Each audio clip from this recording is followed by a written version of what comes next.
We've probably all broken the law at some point in our lives. Even the people that proudly call themselves law-abiding citizens may have accidentally driven through a red light or not so accidentally stolen candy as a child. It's thought about 1 in 3 Americans have some kind of police record, and the figure is about the same in the UK. Research shows that in the USA, about 70% of the population have done something that could have landed them in jail. That's a fairly realistic statistic considering that the Substance Abuse and Mental Health Services Administration says around half of the population admit to having taken illicit substances. What you might not know, though, is that you've probably broken the law on occasion and are not even aware you did. Today we are going to explore these small crimes in this episode of the infographic show, Illegal Things That We Do Every Day. Don't forget to subscribe and click the bell button so that you can be part of our notification squad. One thing many of us do is watch our favorite shows and movies on streaming websites that haven't paid for the right to show that content. While some of those look legal, according to the UK Federation Against Copyright Theft, or FACT, they are unlawful. This is because they don't have permission to provide that content from the people that own it. As a viewer, FACT says you are actually committing unlawful behavior by supporting the criminals. Is it illegal in the USA? According to the Intellectual Property Institute at the University of Richmond Law School, yes it is. Uploading unlicensed content is also illegal. Right now, people are not prosecuted for watching or uploading, so you are safe to watch something like Game of Thrones online. Downloading stolen content has always been illegal, but streaming seems to be a bit of a gray area. Nonetheless, this might soon change. An EU court in 2017 made what was called a landmark ruling that essentially stated that anyone watching a copied content stream is committing a civil offense. According to Torrent Freak, about half of all American millennials watch illegal content streams. Staying with technology and the internet, have you ever used a fake name for an account? Apparently your nom de plume of I'm a Jerk 66 is actually committing a crime according to the Computer Fraud and Abuse Act. In 2010, a prison guard in the US was fined $500 for using a fake Facebook name, while in the UK, the Crown Prosecution Service is cracking down on fake social media profiles. It's not that governments want to arrest people making up fun fake names, but they are more worried about online harassment and the spread of false information by people they cannot trace. One more thing, if you've ever jumped on someone else's Wi-Fi to use the internet without their permission, you've also broken the law. There are probably a lot of law-abiding citizens out there now aware they are chronic lawbreakers, but the next one will get just about everyone. The song Happy Birthday is not yours to sing in public, although it is okay in the house. The song was copyrighted in the 80s by Time Warner for $25 million, so you don't have permission to do a public rendition of it. Do so, and you could be fined a hefty sum of money. That's why you'll hardly ever see it performed in movies. It is sometimes used, and that's why Time Warner receives about $2 million a year in Happy Birthday royalties. Have you ever made a cash bet with friends? Well, having a wager with friends is technically illegal under the Illegal Gambling Act of 1970. This is in the USA at least, but it all depends on how much chance is involved in the gambling and the amount of money. If the entire amount is more than $2,000, you are in fact running an illegal gambling operation. This is quite common in places of work where many participants take part in inter-office sports gambling, especially after the boost in popularity of fantasy sports games. According to online gambling site Laser Wager, 27% of Americans take part in such gambling, and if you are not living in Nevada, you are actually risking a stint in prison. And what if you won the fantasy football pool at work and celebrated with one too many drinks and then proceeded to wobble home? Well, that could be illegal too, even if you were just happily minding your own business. While it's unlikely you'd get arrested, in many countries, public intoxication is illegal. In the USA, this is so, but if you live in the states of Nevada, Montana, or Missouri, you'll be fine as no public intoxication laws exist there. In Texas, you don't want to get caught drunk on the streets as it's a Class C misdemeanor. In the UK, it's also an offense to be drunk in public, and you could risk a fine if very drunk.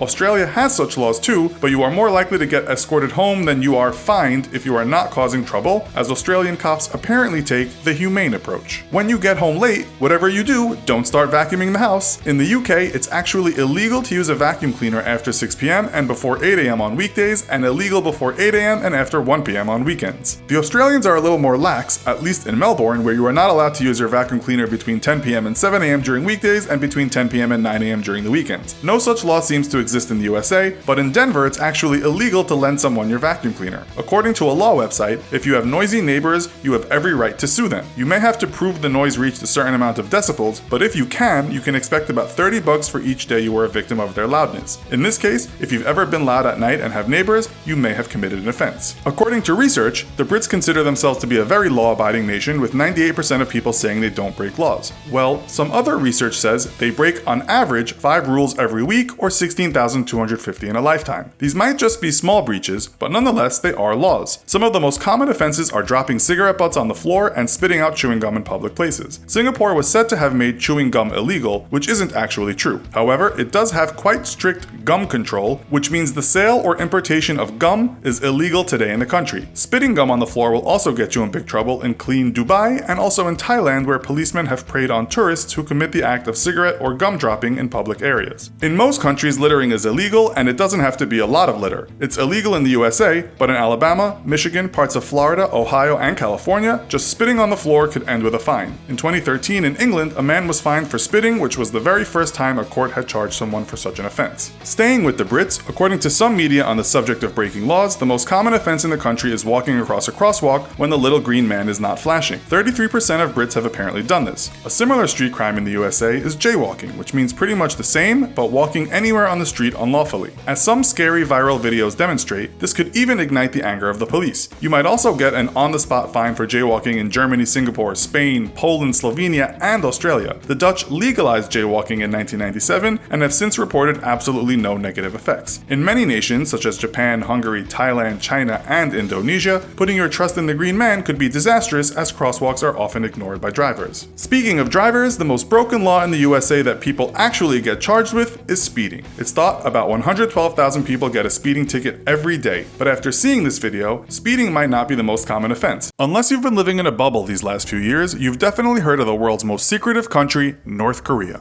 Because the country has allowed some foreign visitors to enter, and because information has been received from defectors, we've been learning some totally bizarre things about the way North Koreans are forced to live their lives in their own bubble, sheltered from the rest of the world by a controlling dictator. We feel sorry for them, which is why we think it's important for us to focus on what's really going on there. That's what we'll look into today, in this episode of the Infographic Show, Regular Things That Are Illegal in North Korea. Don't forget to subscribe and click the bell button so that you can be part of our notification squad. North Korea is so serious about controlling crime and its citizens that when various crimes are committed, not only is the assailant punished, but their entire bloodline for 3 generations too. Whole families and even entire villages have been publicly executed for the pettiest of crimes in order to teach people a lesson. If someone is lucky enough to escape from a North Korean prison camp, their whole family will be captured and brought into the camp to replace them. Let's begin with sarcasm. Some of you may have seen the 2014 comedy titled The Interview, in which Kim Jong-un had the absolute piss taken out of him. Well, apparently he wasn't too happy about that, and his regime put out terrorist threats to try to shut it down. They even allegedly hacked into Sony Pictures servers. In an attempt to avoid any further laughs at his expense, the fearful dictator banned all sarcastic comments about him and North Korea. He particularly doesn't like anyone using the phrase, "it's all America's fault," or him being described as a fool who cannot see the outside world, and doing so will land you in a prison camp. Oh, and you can forget about rolling your eyes too.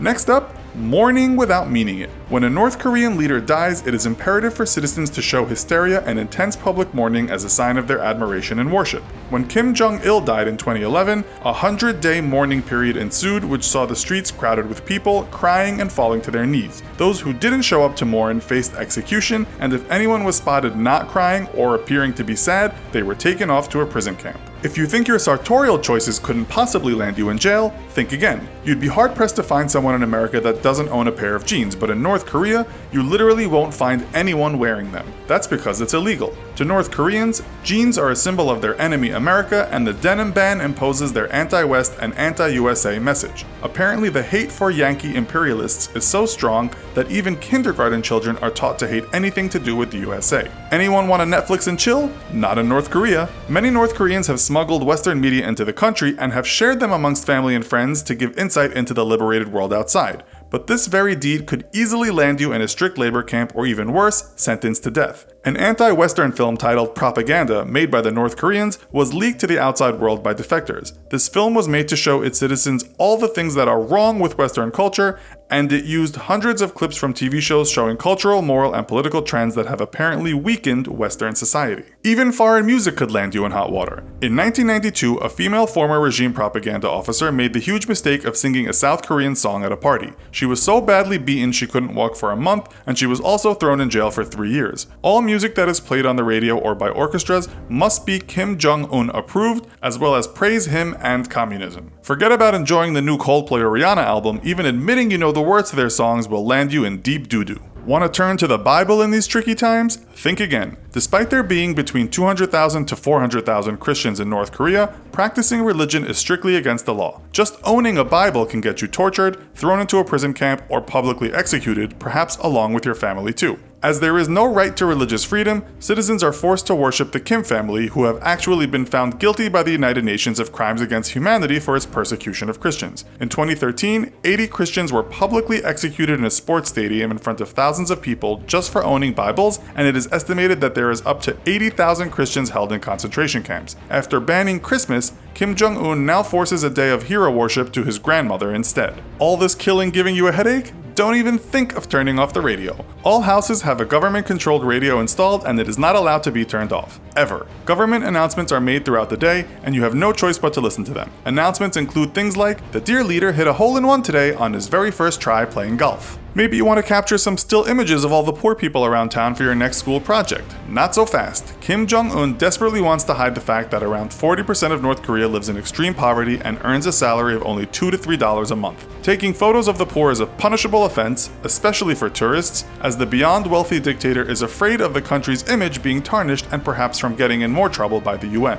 But surely tourists are exempt from all of these ridiculous laws, right? Wrong. Freedom of travel is a big no-no in North Korea for outside tourists, and anyone who tries to explore by themselves can get into big trouble. As a tourist in North Korea, you will have your every move planned, controlled, and watched by the government, so you can forget about any ideas of solo, independent travel at your own pace. You won't even be able to use the public transport system or get into your own taxi. Traveling around the country is only allowed as part of a guided, choreographed tour, which are usually run by the Korean International Travel Company. Their guides will show you around, but you are so restricted that you won't be able to leave your hotel without your guide, even if you just want to get something from the shop across the street, otherwise you and your guide will be punished. It is safe to say that unless you enjoy having extremely strict limitations and being watched like a hawk, it's probably better that you don't go on a soul-searching or relaxing holiday to North Korea. But fear not, dear audience. Just when we thought all hope was lost, we learned that marijuana, of all things, is legal in North Korea. In fact, it's not even considered a drug. You can easily find it being grown in fields and can buy it at local markets. Who would have thought?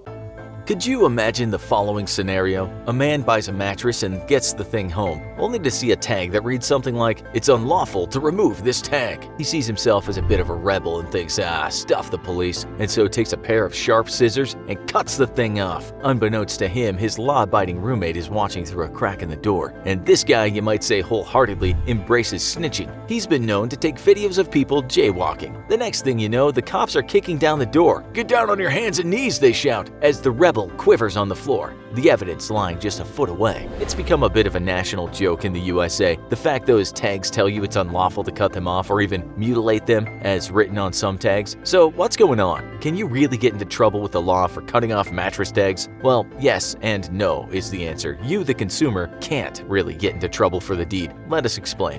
Basically, in the 1800s and some part of the 1900s, when consumers were as excited to buy a mattress as they are to buy a new smartphone now, some rather unethical purveyors of these bedroom items would say they were filled with one thing and actually fill them with something else. Maybe the consumers thought that they were getting something clean in their mattress when the filling was actually dirty. After all, it's not easy to open one of the things up. To cut costs, some manufacturers filled their mattresses with all sorts of things, from old newspapers to old rags, and sometimes even hospital bedding. That meant that mattresses might contain harmful bacteria or perhaps some kind of bug infestation that could affect a good night's sleep. So for consumer safety came consumer protections. The sellers of these mattresses had to state exactly what was inside of them. If the tags were cut off, anyone could take an old mattress, refill it, and sell it as new. That's why the new law was created. What this means is that while a retailer can't cut those things off, if you so choose, you can, and you don't need to worry about the cops smashing down your door. These labels have, of course, caused a lot of confusion over the years because consumers thought that they might get in trouble, and so that's why it became a national joke. But sometime in the late 1990s, the government tried to straighten things out and made sure tags said something like this: "Do not remove under penalty of law except by the consumer."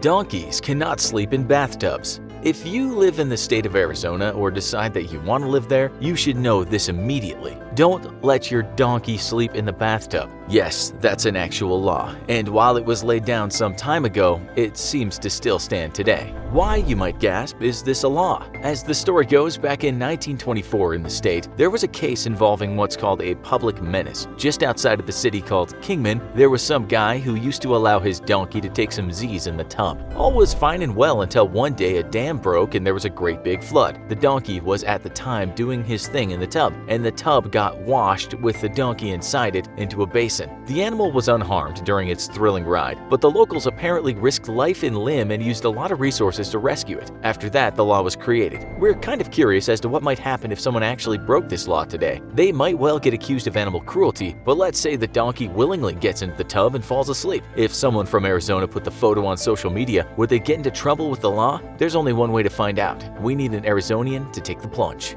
The couch is for inside. We read this on an official website for the city of Boulder, Colorado. No person shall place, use, keep, store, or maintain any upholstered furniture not manufactured for outdoor use, including, without limitation, upholstered chairs, upholstered couches, and mattresses, in any outside areas located in the following places. The places included the yard and the porch. What? You can't enjoy a comfortable couch or chair just outside of your own home? The law did state that if the object was there temporarily, such as during a move, then that would act as a defense, but no, you can't just sit there out on the porch and read a book on your couch. We found the reason for why this piece of crazy legislation was made, and it seems young drunk people are to blame. It turns out that some of those folks started a craze of outdoor couch burning. The New York Times wrote this in 2002. Appalled by several small but destructive disturbances near the University of Colorado in the last few years, events in which inebriated students invariably stole couches off of porches and burned them, Boulder officials last week approved an ordinance that forbids keeping upholstered furniture outside.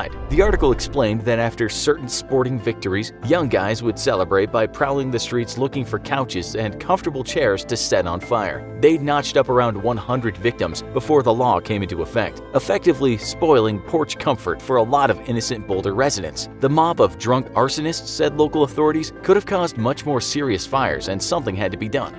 Dirty tires. It seems you can be a public nuisance in the city of Minnetonka, Minnesota for driving around with dirty tires. If the vehicle is parked, it's okay, but don't send off before you've cleaned it. According to American Legal Publishing, the law states a truck or other vehicle whose wheels or tires deposit mud, dirt, sticky substances, litter, or other material are not allowed on the highway. That's one way to keep your highways clean, but we imagine in some weather conditions having your car avoid mud must be pretty hard.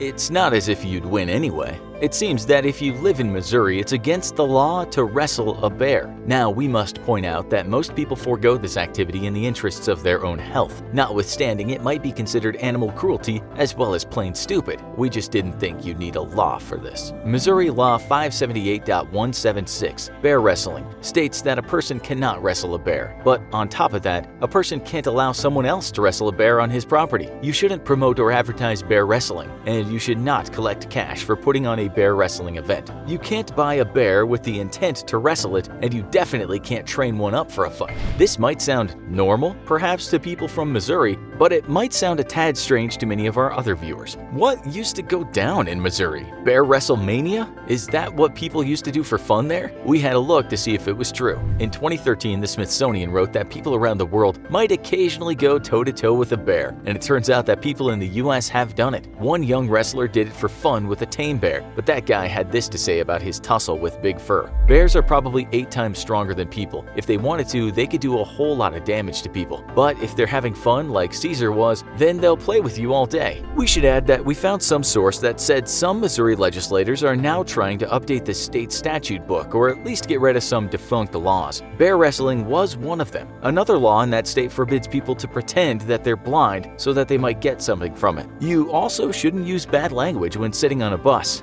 Get into the holiday spirit. Imagine you want to give someone a gift for the holiday season, but you're a bit short on cash.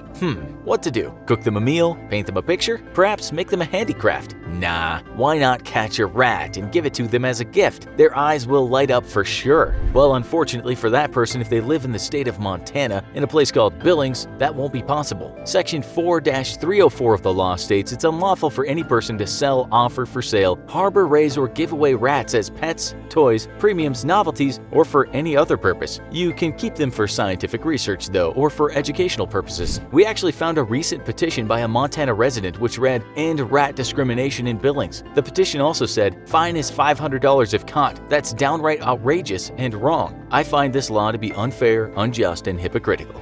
Tired in Reno? Keep moving. There's a law in downtown Reno, Nevada that states that people cannot sit down or lie down on a sidewalk, they must keep walking. Section 8.12.015 of the law states, except as otherwise provided in this section, no person shall sit or lie down upon a public sidewalk, or upon a blanket, chair, stool, or any other object placed upon a public sidewalk in the downtown Reno Regional Center. If you're sick, disabled, or in trouble, you can get away with it. Waiting for a bus is okay, and it's alright if a business has put its chairs outside. But don't think about sitting down if you're in good health and it's just an ordinary part of the sidewalk.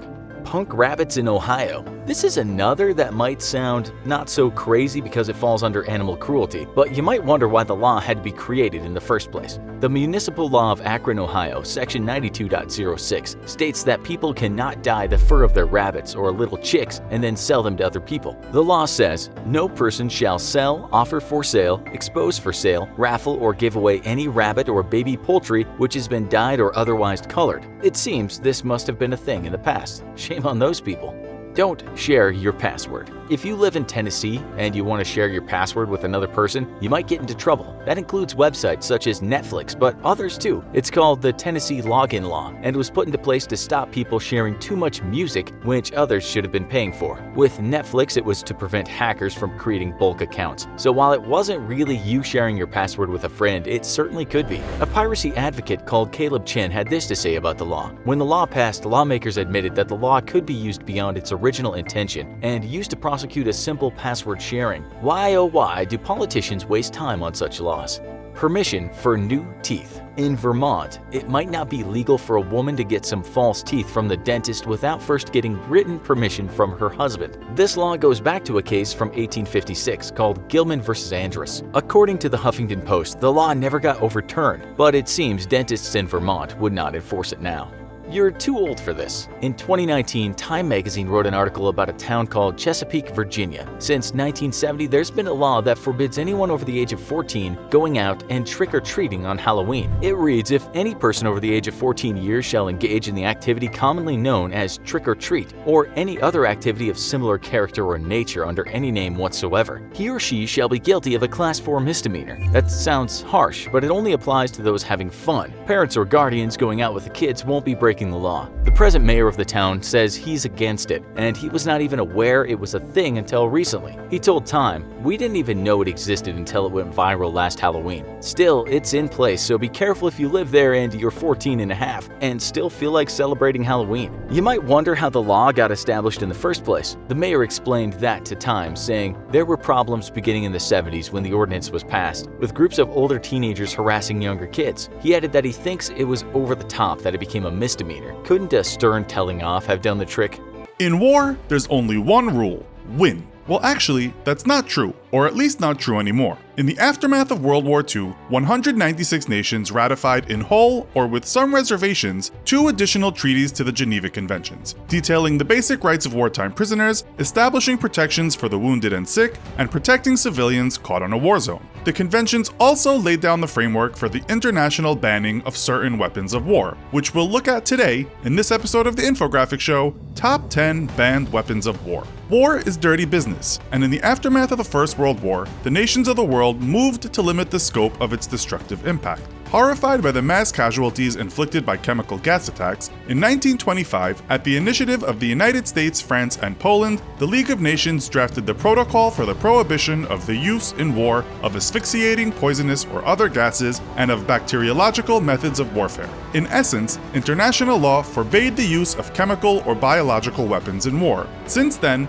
other weapons have been added to that list, all with the intent purpose of limiting human suffering or damage to the Earth itself. Without further ado, here are the top 10 banned weapons of war. Number 10, mustard gas. First synthesized in 1822, it wasn't until 1860 that the dangerous properties of mustard gas were documented. As a chemical weapon and dubbed the king of the battle gases, mustard gas is surprisingly the least lethal of all the various chemicals that were used in World War I, and it's estimated that only about 1 to 5% of the people exposed to it were killed. Mustard gas's real power lay in the terror it could sow among enemy troops, as well as the incapacitating effect exposure had on unprotected soldiers. Inhaled into the lungs, it could be fatal, but while a gas mask would protect from inhalation, there was nothing soldiers could do to protect their exposed skin. The effects of exposure were not immediate, but within hours, the skin would begin to blister, specifically in moist areas such as the armpits and genitals. As the blisters popped, they would often become infected,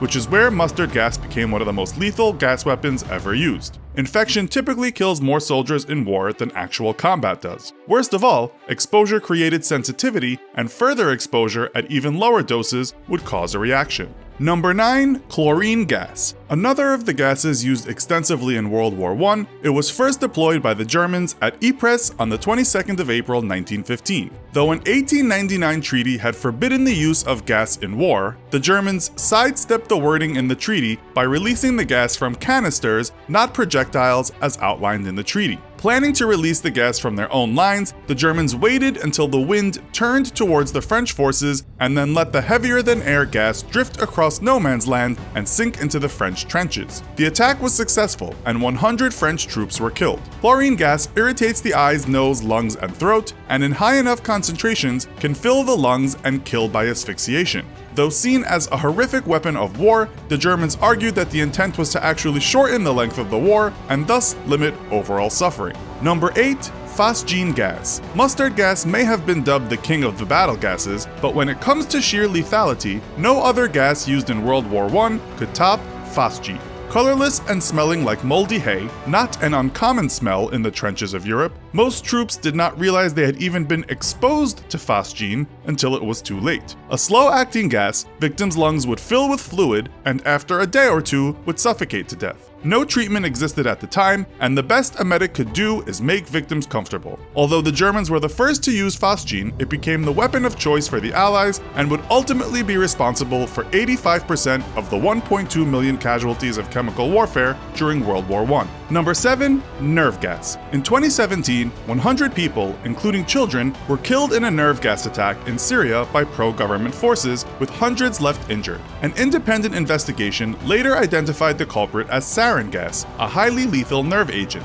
Banned by international treaty, nerve agents are some of the most lethal forms of chemical warfare weapons and work by disrupting the ability for nerves in the body to transmit chemical messages between each other. Colorless, tasteless, and odorless, the first sign of exposure is uncontrolled drooling from the mouth, followed by foaming. Nausea and stomach cramps follow, along with uncontrollable urination and diarrhea. Eventually, the victim's lungs become paralyzed, leaving them unable to breathe. Number 6. Plastic landmines. Landmines have been around for centuries, albeit in very crude fashion. Some of the first ever used were by the Chinese during the Song dynasty against an assault by the Mongols. Filling cast iron cannonball shells with gunpowder, they had an extremely long fuse which had to be lit by hand by brave ambushers just hundreds of feet away from the enemy. Modern landmines are completely autonomous and can vary in tripping mechanisms from pressure-sensitive triggers to tripwires. With the advent of the metal detector, landmines were designed using plastic in order to avoid detection. However, they were quickly banned internationally due to the difficulty in locating fragments via X-ray by treating physicians. This would cause prolonged suffering and was ultimately seen as inhumane.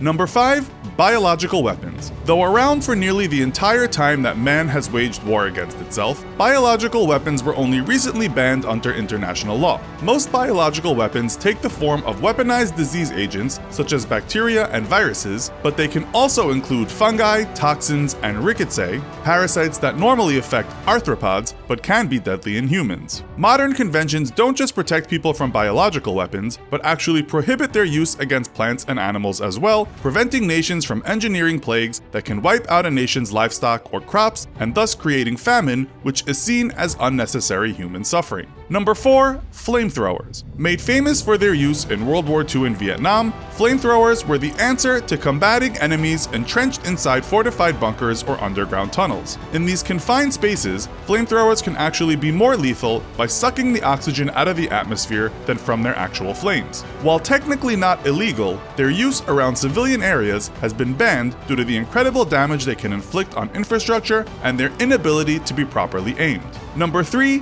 Napalm. Another weapon made famous by the Vietnam War, napalm was actually developed in 1942 at Harvard University. As a mixture of a gelling agent and some kind of fuel such as gasoline, napalm was originally designed to be used as an incendiary device against buildings, but was later primarily used as an anti-personnel weapon. As the sticky substance sticks to the skin, it produces severe burns, and sharing in many of the same characteristics as a flamethrower, it can also make it impossible for individuals to breathe. Though not outlawed for military use, its use in civilian population centers is illegal, once again due to their propensity for incredible property damage and inability to fully control its effects. Number 2. Poisoned bullets. Early bullets weren't very accurate or powerful, so militaries around the world would spike them with small amounts of poison or fecal matter. While not adding any immediate lethality, a poisoned bullet could deliver toxic compounds deep into the body and result in serious infection that would set in long after a battle took place. In modern projectiles, the addition of poison would be largely pointless as well, as modern bullets are already devastatingly powerful. Because of the lack of immediate lethality and suffering caused long after a conflict is over, poison bullets have long been banned by international law. And finally, number 1, dirty bombs. Nuclear weapons are bad enough, and the international community has been unsuccessfully trying to ban them since their inception. Nuclear weapons are primarily designed to destroy military or civilian targets, yet to achieve maximum explosive impact, they are detonated high above their target where the pressure wave can spread. This has the side effect of causing most of the radiation released to be harmlessly blasted up into space or dispersed over a very wide area, limiting its effect. A dirty bomb, however, is a device that is designed primarily to create radiological fallout rather than kill outright, with the goal of poisoning land, sea, and air for a very long time. A regular nuclear weapon can be converted into a dirty bomb by simply programming it to detonate at ground level, thus creating massive plumes of radioactive debris and irradiating dozens of square miles. However, other devices, such as a cobalt bomb, can be detonated high up in the air and produce tremendous amounts of radioactive fallout. These dirty or salted bombs have long been banned due to the long-lasting and catastrophic damage they do to large swaths of the environment. Man has waged war since his inception, but it's only in the last few centuries that we've begun to try and limit the scope of the destruction that we inflict on each other. As technology progresses and makes more apocalyptic and destructive weapons available, perhaps it's a sign of hope that even the most embittered enemies, such as the Soviet Union and the USA, have abided by these international laws. If you walk into a supermarket or an all-you-can-eat buffet restaurant, it's easy to get blown away by the sheer selection of foods. In America, if you want something to eat and have the cash, odds are you can find it.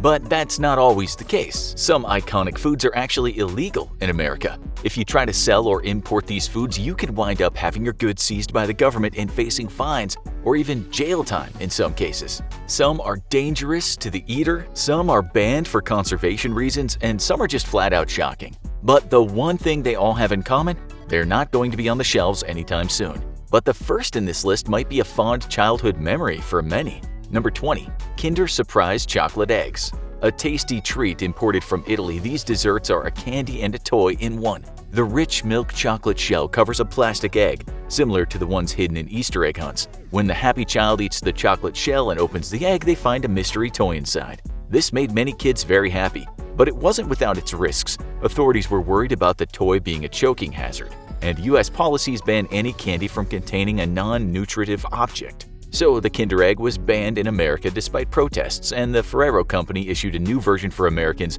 without the plastic egg and toy. But what's the fun in that? The next entry was also a sweet treat, but it hid its danger much more effectively. Number 19. Cognac Jelly Cups. Remember those Jell-O cups you used to get in your lunch? Popular in Japan, cognac jelly cups look similar but come in smaller portions that can be slurped in one go. Made from a root, it's popular for being extremely low in calories and having a firmer consistency than most gelatin-based desserts. They come in multiple flavors and often have bits of coconut embedded in them. But the low calories come with a dangerous drawback. Because they're slow to dissolve and it's easy to suck down the whole gel, they pose a choking risk to young children. So while they remain a popular snack abroad, and cognac is still used in other ways, like a zero-calorie noodle substitute, the colorful snacks have been prohibited by the US since 2002. You might be shocked to know this next item could be illegal. You probably had it this week. Number 18. Unpasteurized milk. Milk definitely isn't illegal in the United States. Countless quarts are sold each week, but almost all the milk sold in the country, and definitely all the milk at your local supermarket, has been pasteurized before sale in order to kill bacteria and render it more shelf-stable and safer for consumption. But some aficionados insist that pasteurized milk loses both the true taste and many of the nutrients of milk. Whether that's true or not, unpasteurized milk is 150 times more likely to cause illness than the pasteurized kind, according to the FDA. That's why it's banned in 21 states, and most of the other 29 strictly regulated. This next one used to be a common ingredient, but with a surprising kick. Number 17. Sassafras oil. If you've heard of sassafras, it's probably as an old-timey candy flavor that your grandfather gave you. It used to be much more common, but it's mostly known today as the key flavor in old-school root beer. Many root beers are flavored artificially today, and there's a reason for that. Sassafras oil is double trouble. Not only has it been linked to an increased risk of cancer and kidney and liver damage, but it can be used to make psychoactive drugs. This is all due to a compound named saffarol. And while it's been banned since the 1960s, extracts from the bark of the sassafras plant can still be sold if they're free of the dangerous compound. This next food might be banned in America, but it's iconic in Jamaica. Number 16. Ackee. The national fruit of Jamaica, ackee, has been described as being a nutty fruit with the texture of scrambled eggs. That's made it a common component in the breakfast dish ackee and saltfish. But while it's a staple in the island nation, it poses a danger if not handled correctly. When the fruit is unripe, it's loaded with hypoglycin A, a toxin that can cause hypoglycemia and dehydration by impeding the body's ability to lower blood sugar. The raw fruit has been banned since 1973 by the FDA, but not all hope is lost for fans of the Jamaican treat. Canned and frozen fruits are available, although carefully regulated. But none of these foods can easily kill you. That's not true for this next one. Number 15. Fugu. No, this fish isn't banned because it can puff up and stick you with its spines. It's considered a delicacy in the sushi world, but only the masters of the sushi knife dare to serve it. That's because, as immortalized on an early episode of The Simpsons, hidden in the skin and in some of the organs is an incredibly deadly toxin named tetrodotoxin. This neurotoxin can cause paralysis and can kill people who eat enough, and one wrong knife cut could contaminate the whole fish. For most people, that's enough to steer away, but many thrill-seeking gourmets are willing to take the risk, but the government isn't. Sale and consumption of fugu is banned in the United States, except for a few select chefs who are properly trained. But some regulations aren't here to protect us, they're here to protect the animals. Number 14. Horse meat. While horses aren't endangered, they're viewed as beloved companions by much of the country, and eating them just seems rude. It's not illegal to eat horse meat, but it's not going to be easy. Slaughtering horses using slaughterhouses is illegal, as is importing the meat or selling it. While the meat is a common delicacy in other countries around the world, the US ban was just renewed in 2018, no doubt pleasing horse lovers around the country, even if they may swear otherwise after their horse comes in last at the Derby. But that doesn't take much for a species to become endangered, as this next fish found out. Number 13. Wild redfish. The redfish, or red drum, was a common game fish in the American South and was generally considered a good fish to eat, but it wasn't the most in demand, until one chef changed that. Paul Proudhome, a celebrity chef considered a legend of Cajun and Creole food, made a dish of blackened redfish that made this humble catch the hottest fish in town, and that meant fishing. Lots and lots of fishing, which quickly led to the population drastically decreasing. Since 2007, it's been a protected game fish, which prohibits the sale of any caught in federal waters. Fishing for the redfish is now banned in all states but Mississippi, although some farmed fish are available. And it's worked, the population is quickly recovering. Not many people can afford this next treat, but that didn't stop it from becoming endangered. Number 12. Beluga caviar. Caviar, the salty eggs of the sturgeon, is one of the most expensive delicacies in the food world, and a few were more prized than the caviar from the beluga sturgeon. Found in the Caspian and Black Seas, this fish's eggs are prized for their subtle flavor and could command as much as $200 an ounce. This demand was high and the fish was soon on the verge of extinction. So in 2005, the US joined other countries in banning import of beluga caviar, hoping to help the species recover and repopulate. While a black market still exists, the species have survived to this day, although it remains critically endangered. But it's not the only endangered treat from the sea. Number 11. Queen conch. Most conchs are small, and some are among the most venomous animals in the world, but the queen conch, native to the Caribbean Sea, is one of the largest sea snails and has a meaty body that makes it a seafood delicacy. Its size makes it easier to catch, and that has made it an endangered species. While it remains a popular meal in Turks and Caicos, the United States has tried to reduce demand by banning its harvest in federal U.S. waters. But determined seafood fans can always head to the Caribbean. This next sea creature is a beloved resident of the ocean, but also on the menu. Number 10. Sea turtles. Most kids probably associate them with the wise old sea turtle Crush from Finding Nemo. But these reptiles are considered a delicacy in many parts of the world. That's led many species, including the leatherback and hawksbill turtles, to become endangered. The U.S. Fish and Wildlife Service estimates that in California alone, 35,000 turtles are caught and eaten each year. While individual turtle species are protected and illegal to catch and sell, turtle meat as a whole isn't. In fact, you might be able to find turtle soup made from land or freshwater turtles on sale at a local supermarket. It might surprise you to learn we eat these next creatures more than vice versa. Number 9. Shark fin soup. Oh no, a shark! Stay out of the water! While most of us have seen movies involving killer sharks, we're actually a far bigger threat to them than they are to us. The gelatinous fins on large sharks are considered a delicacy and are used to flavor a popular Chinese soup. Shark finning, which involves cutting the fins off of sharks and throwing them back in the water, is increasingly considered cruel and has led to the shark population decreasing. While the sale of shark fins is only banned in 12 states and the soup is still a popular and expensive offering, the act of shark finning is totally banned in U.S. waters since 2000. The desire to protect sea life took this next delicacy off a lot of menus. Number 8. Chilean sea bass. It may be an ugly fish, but all it takes is a little rebranding to make a seafood superstar. Originally called the Patagonian toothfish, this meaty fish was renamed the Chilean sea bass to make it more appetizing. And it worked a little too well. The mass increase of fishing due to demand rapidly depleted the fish in the wild, and so the FDA stepped in. While it's not entirely illegal to catch this fish now, it's strictly regulated and only certified boats are allowed to catch the fish in specific numbers. But no animal welfare ban has been more controversial than the next one. Number 7. Foie gras. Almost as prized as beluga caviar, this meaty treat is made from the livers of geese that are heavily fattened, giving the liver an extremely rich and creamy taste. The controversy comes in how the fattening is achieved, using a type of force feeding called gavage that involves funnels down the geese's throats. While defenders say the geese lack a gag reflex and it doesn't harm them, animal rights activists say the process is cruelty to animals and points to the reaction of the birds. That's led to California banning the sale of the product, with multiple cities including Chicago and New York City following suit. While a national ban isn't in the works yet, the activists continue to make the case. But some of the next banned foods in the US might shock you. Number 6. Bushmeat. This isn't so much a specific food as a class of foods. It's common among trophy hunters to go to Africa and hunt large animals including giraffes and lions, usually as part of a legal hunting program supervised by local guides. While these thrill seekers might be able to display their trophies on social media to many jeers from animal lovers back home, they won't be able to bring their catch back home.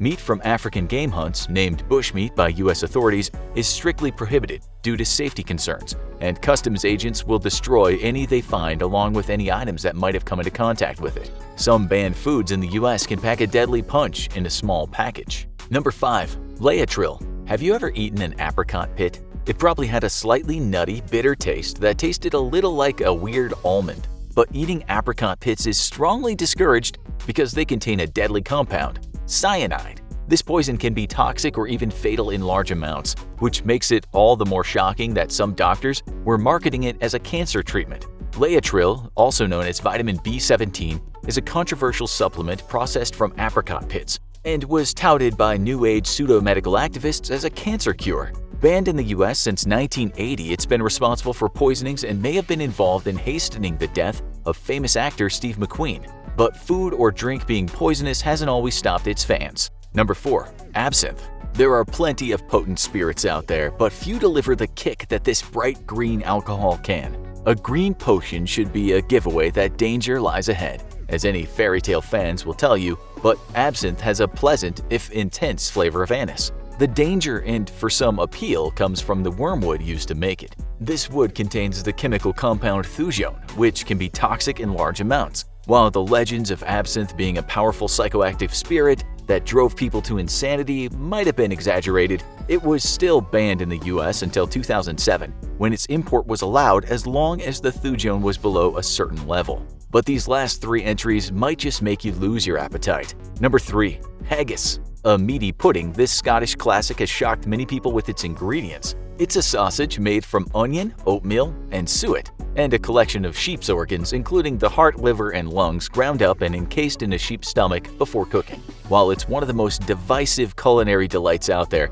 most of the ingredients are harmless, with one exception. Sheep's lungs are banned from sale and import in the US because lung meat is considered a potential vector for respiratory disease. But that hasn't eliminated haggis from the United States entirely. It's still sold in a modified version made with ground lamb and often liver and heart, and canned versions are available. But if you ask Scottish expats, it's just not the same.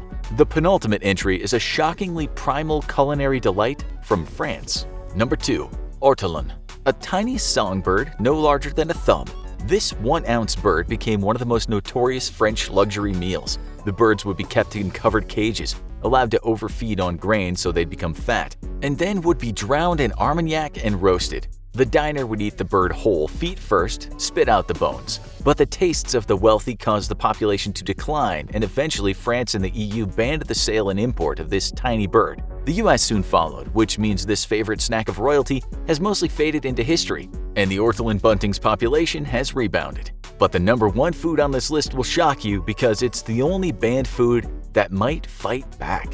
Number 1. Kasumarzu. Everyone knows a good cheese needs a little funk, unless you're a Kraft Singles loyalist. But Kasumarzu cheese from Sardinia takes this process to the extreme. Nicknamed the rotten cheese, it's a pecorino cheese made from unpasteurized sheep's milk. But it has a secret ingredient: fly larvae. It's deliberately seeded with the larvae, which turn into maggots and begin to eat through the cheese, making it softer and supposedly increasing fermentation. When it's ready, the cheese is served with the live, wriggling maggots still in it, and eaters frequently wear goggles because the bugs will leap out of the cheese at the face of the diner. While it's a beloved tradition in Sardinia, it's not surprising that it's been banned from the US for health reasons. Some food scientists even say it's possible for the larva to survive digestion and create a parasitic infestation in the intestine. Maybe those Kraft Singles are sounding better after all.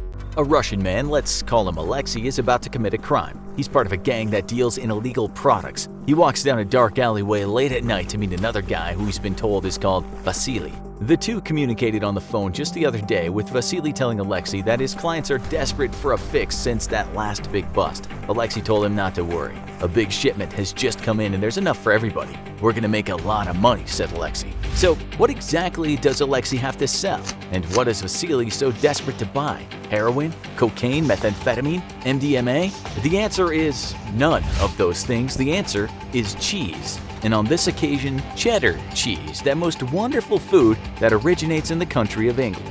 These two criminals are well aware that they could do some serious time for cheese dealing. So now let's have a look at why, as well as other insane things you won't believe are illegal in Russia. Number 10. Imported food products. In 2015, you might have read a story in the media about an organized Russian crime gang that was arrested for importing over $20 million of illegal cheese. Okay, you're thinking, you've heard that cheese might be slightly addictive, but come on, Russia, really? Is cheese really that bad? Is it tearing at the fabric of society? Are there infomercials in Russia being shown with eggs being fried along with the words, "This is your brain on cheese"? Well, the Russian government is indeed telling its citizens to just say no to cheese, but not because cheese is inherently bad for people. The reason is Russia's ban on imported food products that started in 2014. This was called a retaliatory food import ban because Russia was retaliating for sanctions being placed on it. The problem was, while this led to cheese production inside Russia increasing, people still wanted their delicious fix from other cheese-making countries. People wanted real Italian mozzarella on their pizza, with some Russians saying the homemade version of pizza didn't quite meet their expectations. Italian restaurant owners were up in arms about it. This didn't mean that local folks were looking at doing hard time for putting illegal French camembert on their toast, but criminals have been imprisoned for illegally importing various banned food products. Right after the ban, there was a hotline people could call if they thought an illegal food dealer was working in their area. If someone got a whiff of European cheese in their hood, they could inform the authorities and the cheese seller could go to prison.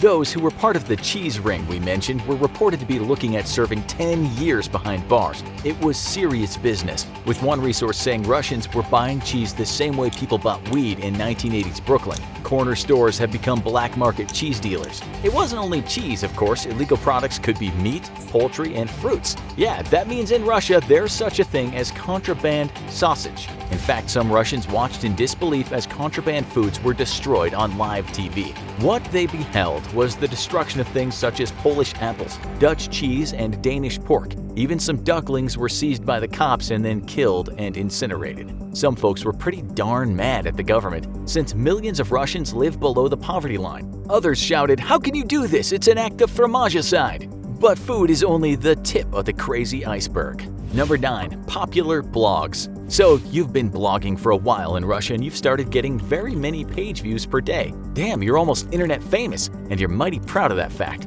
But then one day you hear a knock at the door and it's the cops. They're not happy at all about your online celebrity status. The reason for that is if a blog in Russia starts getting more than 3,000 page views a day, by law it has to be registered with the country's mass media regulator, Roskomnadzor. This law was approved in 2014 and many Russians were not happy about it.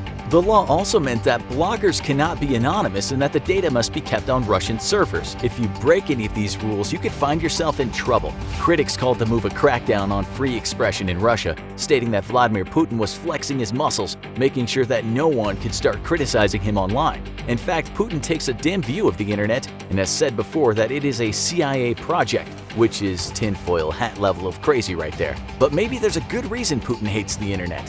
Number 8. Memes. Have you ever seen a really funny meme containing an image of Vladimir Putin? Of course you have. They're everywhere. The memes that likely put Putin in a silent rage are the ones with the image of him riding a horse and not wearing anything on the upper half of his body. There's even one with him and US President Donald Trump on the back of a horse. Kinda funny, eh? But not so funny according to Roskomnadzor. It's said that making fun of people in a meme is illegal, with a law being passed a few years ago. In its own words, the agency said, "These ways of using images violate the laws governing personal data and harm the honor, dignity, and business of public figures." But surely the authorities wouldn't put a person in prison just for having a bit of fun. Tell that to Maria Motuznaya, a young Russian girl who back in 2018 was labeled an extremist for posting memes on the internet. Her memes were mostly about religion and not public figures per se, but that was enough for the Russian government to send the cops around to her house and take her away for interrogation. One of the memes consisted of a group of nuns about to light up cigarettes. The caption below was, "Quick, while God isn't looking." We thought that was kind of amusing, but the Russian government didn't giggle. Far from it. Maria ended up in court charged with hate speech and offending religious folks' feelings. She was looking at a possible 6 years in prison just because of a bunch of pretty harmless memes. When she got the knock on the door and realized she was being investigated for her allegedly criminal memes, she couldn't believe the authorities were being serious. She said to the Western media, "Honestly, the first time when I was shown the warrant, I laughed and asked, 'Are you serious?' I thought it was a joke of some kind. Maybe it's my friends playing a trick on me." As her case was going on, a 19-year-old guy was also under investigation for posting memes. One of his memes compared the Game of Thrones character Jon Snow to the almighty Jesus Christ. He was also called an undesirable citizen and he was subsequently investigated. As for Maria, she got off in the end. The good news is that the Kremlin later decided to change the laws somewhat and not come down so hard on meme makers. Still, the laws are in place today and that means you could get into trouble for posting a doctored picture of Putin riding a bear. Yeah, that meme exists. Just don't share it if you're Russian. If you think that's crazy, it's gonna get crazier. Number 7. WTF. Imagine a Russian version of Quentin Tarantino's Pulp Fiction playing in Moscow theaters. How much fun would that be? You'd hear the translation from the opening part of the movie when Samuel Jackson is interrogating the young men. "Say what one more time? I dare you. I double dare you." The next word would have been left out in the Russian version, as would a good part of the entire script. That's because in 2014, Vladimir Putin signed a law that banned all cursing in theater performances. Not only that, cursing is also not allowed in movies, TV, and the media. Get caught using bad language, and if you're a company, you could be fined up to $1,400. If it's just a person caught swearing, they could be fined $70. Imagine how much cash has to be put in the Russian government's swear jar. On top of that, if the content in any form, including books, has bad language in it, it must have a warning label on the jacket. It's said that the reason for the profanity law is to preserve the beauty of the Russian language, even though Russians curse all the time in real life. especially Putin when he sees all the memes about him on the internet. Now let's continue to explore Russia's love-hate relationship with the internet with number 6. No drugs, please. We're Russian. There are illegal substances in Russia just like there are in other countries, but Russia has taken things a little further and banned websites that talk about drugs. The move was to prevent young folks from getting into drugs. But what if folks can't find the right information about such substances? Some drug websites, such as the US-based Arrowhead, aren't exactly anti or pro-drugs, but it can serve as a useful resource if you want to know more about a certain drug. But in Russia, this could be seen as promoting the use of drugs, and so such a website or blog would be banned. In 2015, Russian authorities blocked part of Reddit and thought about blocking the entire site because there was a thread going on about growing magic mushrooms. A Wikipedia page was also blocked for a while because it contained information about a certain type of Indian hashish. In fact, in 2019, Russia banned a grand total of 21,000 websites that contained information about illegal drugs. Meanwhile, that same year, Russia stood in 4th place for alcohol consumption. Booze is such a big problem in the country that some organizations have called it a national disaster. We should add, though, that Russia has been trying to crack down on boozing. Another ban now in place is drinking in parks and other public areas. Yeah, you could be arrested for bringing out a bottle of wine while picnicking with your lover. Some of Russia's bans, though, is something we could all get behind. Number 5. Jehovah's Witnesses. You can be sure of one thing in Russia, and that's the fact that you won't be getting a knock on the door, and when you open it, there are 2 smartly dressed folks who say, "We're here to talk about the only true God, Jehovah." The US-based Christian denomination has about 8.5 million members worldwide, and those that belong to the religion have been known to turn up at the door while you're watching TV. Not in Russia. In 2017, the country outlawed the religion. If you belong to it, you will be labeled an extremist. Some people are presently in prison for admitting that they are a Jehovah's Witness and trying to spread the word.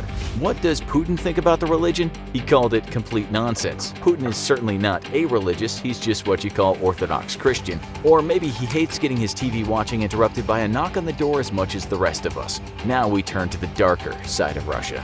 Number 4. Gay Pride. You won't see the rainbow flag flying on the streets of Russia this year or next year or for many decades to come, and that's because in 2012 Russia banned gay pride parades for a century.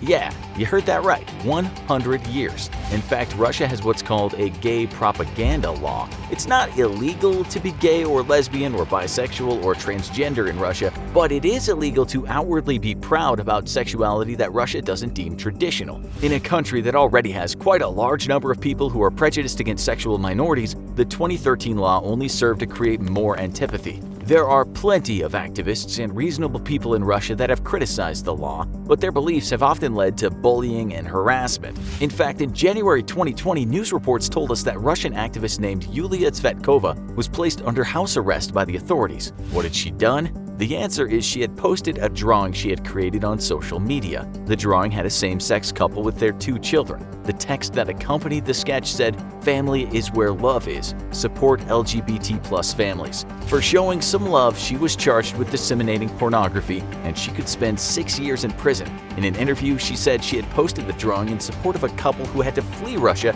after they'd adopted 2 kids. In this respect, when we ask what regular things are banned in Russia, you could say one thing is human rights. Number 3. Don't forget your ID. When Russians reach the ripe old age of 14, they're told they must carry an internal passport with them at all times when outside the house. This ID is issued by the Ministry of Internal Affairs. If a person is found to be without this document, they could be held by the police. Okay, so you decide you want to see Russia for yourself and go there on a vacation? Whether you're doing some sightseeing in Moscow or are hiking in Siberia, you must have your passport on you at all times. Yeah, it doesn't matter where you are. If the cops stop you and you can't show them your passport, you could be fined. That's us giving you some sound advice. Now, let's get crazy again. Number 2, driving. Okay, so driving isn't banned for everyone, but if you are transgender in Russia, you cannot get behind the wheel. You cannot ride a motorcycle either. What is this madness, you're probably thinking? Well, the law came in just a few years ago and was supposed to cut down on traffic accidents in the country. If you don't know already, Russia is renowned for its number of traffic accidents and fatalities. But what's that got to do with transgender people? The answer is that the government has stated that trans folks have a physical or mental disability. If you're a transvestite or kleptomaniac or fetishist, you're also barred from driving. Understandably, human rights activists have called this utterly ridiculous, but it's only slightly less crazy than the number 1 illegal thing in Russia. Number 1. Lacy underwear. In 2014, Russia introduced a law that banned the sale or production of lace underwear. The same law was also introduced in Kazakhstan and Belarus. But why, you might be thinking, and it's a good question. The answer is because Putin wanted women wearing homemade Russian underwear that was at least 6% cotton. Women in those 3 countries didn't much like the idea of being told what they could wear, and some of them said they didn't want to go back to the Soviet days when women wore what you might call boring panties. In fact, a group of women protested the law, with some of them wearing lacy underwear on their heads and shouting, "Freedom to panties!" They were subsequently arrested and taken to the police station. One guy who commented on the law said that people would just go abroad and buy their underwear. He told the media, "I think this is just another silly law that shows the ineffectiveness of our government." He likely thinks the same about the cheese ban too. God forbid you get pulled over by the cops in Russia while wearing lacy underwear and carrying a Danish sausage in your pocket. Civil rights attorney Harvey Silverglate states that there are so many laws on the books that it's possible the average American commits 3 felonies a day. Here are some of the illegal things you might do every day, and you might be surprised how Netflix can get you in serious legal trouble. It doesn't take much to break a law. Let's say you're waiting for the bus on a hot summer day in a major American city, and the sun's beating down on you. The bus is running late. You decide to take the weight off by sitting down on the curb, and the next thing you know, an officer is handing you a ticket. A majority of American cities have bans on sitting down except on provided benches or lying down in public, mostly to discourage homeless people from loitering. This can nab a tired tourist easily, although the odds are anyone charged will only receive a fine. But how could simply walking your dog get you in trouble? Whether you've got a big friendly pooch or a tiny fluff ball, that beloved dog of yours has something in common with your car. It probably needs a license. Most states require a dog license for a simple reason: to keep track of whether the pup is up to date on its rabies vaccinations. Rabies is considered a major public health hazard, and the license has to be renewed every few years. Timelines and cost varies from state to state, but one thing's for sure: if you get caught with an expired license, that'll be a hefty fine until it's fixed. And Michigan even threatens 90 days in jail for the owner, not the dog. But could getting a bite to eat land you in hot water? It's a time crunch and you've got to get to work, but you're starving, so you pull up to the drive-thru, get a box of nuggets, pop them in your mouth as you drive to the office, and the next thing you know, you're being pulled over by a cop car. Is it actually illegal to eat while driving? Not technically, but more and more states have tough distracted drivers laws. If an officer thinks you're driving carelessly in Washington and sees you eating after they pull you over, they can give you an additional ticket. Those were some costly nuggets. Even your cell phone can get you in trouble. That big guy in line bumped into you, and your phone took a header to the floor. It's badly cracked, and it was getting pretty old anyway. You're insured, so it's well past time to get a new phone, which means you can just toss this one in the trash, right? Wrong! States including California, New York, and Illinois have made it illegal to just throw out electronics. This is because the phones have toxic chemicals in them that can leak out when they're crushed, and it could contaminate the landfill. Dumping old electronics can get you a nasty fine, so make sure to check your state's disposal rules. It's even possible to get in trouble for art supplies in some places. Permanent markers, fun to scribble with as a kid, as long as you stayed away from the walls and your face. And when they say permanent, they're not kidding. They're hard to scrub clean. And that's why some cities, including Oklahoma City, have included permanent markers on their list of art supplies like aerosol paint that it's illegal to have in public and illegal to possess if you're under 18. The goal is to prevent graffiti. But when a 13-year-old student was arrested for using a permanent marker at school and accidentally staining his desk, many thought the law had gone a bit too far. But even a pen or word processor can land people in serious hot water. Fiction is all about writing about things that didn't happen. Just be careful that any stories don't tread a little too close to reality. When Oklahoma high school student Brian Robertson decided to use a school evacuation manual to create a short story about a military attack on his school, he was suspended and arrested for planning an act of violence. The case was eventually thrown out, but it cost him his job and a year of school. But at least he's not in Kentucky. There, writing about a fictional military attack is a felony. You've probably towed the line on this law a few times while on vacation. There's nothing like a hotel stay. You can relax and everything is provided for you, but it can be tempting to take some nice little mementos of your stay when you go. Just be careful what you stuff in your suitcase. There actually are a few things you can take with you when you go. Anything disposable, like those little soaps. Coffee pods are in a gray area, but anything that's meant to be a permanent fixture in the room, like the towels, could get you banned from the hotel and referred to the police if the hotel wants to be bothered. that hasn't stopped people from stealing $100 million worth of stuff every year. In one state, not doing a common chore can land you in jail. The city of Orem, Utah was interested in keeping their town looking beautiful, and that meant green grass. But one woman hadn't watered her lawn in over a year, leaving her house standing out as a patch of beige amid a sea of green. When Betty Perry was cited by a police officer for failing to maintain her lawn, she refused to give her name for the ticket, and so the grandmother and widow was booked into jail. Even the police spokesman was puzzled by the decision, and the charges were dropped. But the law stands. Keep your lawn green in Orem or expect to pay some green. And in Wisconsin, be careful when you lose your temper. How often do you curse in a day? When you hit that fourth red light in a row, or when your lottery tickets come up empty again. Maybe your boss changed the project terms for the third time. Just be careful where you are, especially if you're in Milwaukee, Wisconsin. A man on a public bus got upset, dropped the F-bomb, and was promptly cited by an undercover cop who was probably hoping for some bigger crimes than that. He got a $500 ticket for disorderly conduct and hopefully waited until he was in private to express his reaction. Not even kids are safe from accidentally breaking the law. Remember sneaking around before Christmas looking for your presents? Well, one preteen took that a little too far, opening and taking his Game Boy Advance from his great-grandmother several weeks early. His mother was so angry that she decided to call the police and teach him a lesson, and the police arrested him for petty larceny. He was charged as a juvenile and released, and many people criticized the mother for going that far. But she insisted her son was out of control, and technically he did steal the Game Boy. Let's just hope Santa wasn't watching. But for kids and teenagers, sometimes being outside at all can be trouble. Hundreds of cities and towns across the United States have instituted curfew laws for anyone under 18, meaning they have to be accompanied by a parent or guardian just to be out after a certain time, 10 being the most common hour. This is meant to discourage juvenile delinquency but often has unintended consequences. Teens working jobs after school to help their family often find themselves having to race to get home before they accidentally break the law, and a curfew violation can carry a hefty fine. But in one area of Virginia, the most fun night of the year could bring big trouble.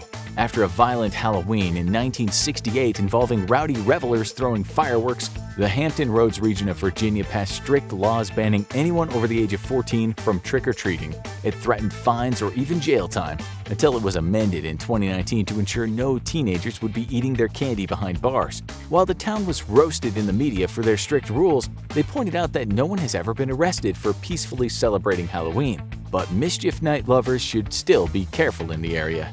It shouldn't be a surprise that one of the biggest ways to break the law without knowing it involves the tax man. Most people pay their taxes through their employers, while those who are self-employed file independently. But what about all your other income? One area that trips people up is online auctions. If you're selling things through eBay or other sites and making money, that counts as income as well. And while it's usually not a big enough sum for the IRS to notice, ignoring it could count as cheating on your taxes. That's something that could come back to haunt you if you're audited by the IRS and they start poring over your documents. But income is income even when it's not money. It seems like a friendly neighbor swap. You'll build a shed for your neighbor using your carpentry skills, and they'll put their mechanic's license to work and fix that annoying rattle in your car. You both get what you want, and no one has to pay, right? Not according to the IRS. This is called bartering, and while it's not technically illegal, the IRS still wants their cut of the money. They expect you to calculate the value of the services you received and declare it on your taxes like you would any other income. It's unlikely this will come up too easily unless someone at the IRS goes looking or gets a tip. But another neighborly act could get you in trouble soon. Your Netflix account comes with a certain number of profiles, meaning that different people can use it at the same time. This is meant for families, but it's common for people to lend out their passwords to friends so they don't have to pay. It's a nice gesture, but it may soon be illegal. In 2016, an appeals court ruled that sharing passwords was a violation of the U.S. Computer Fraud and Abuse Act. While no one has been prosecuted yet, major streaming companies are trying to make it harder to share passwords, claiming it costs them millions a year. It may be time to keep it all in the family. But there are some simple acts that can actually land you in serious trouble. Say your best friend has a nasty headache and you have some aspirin on your person.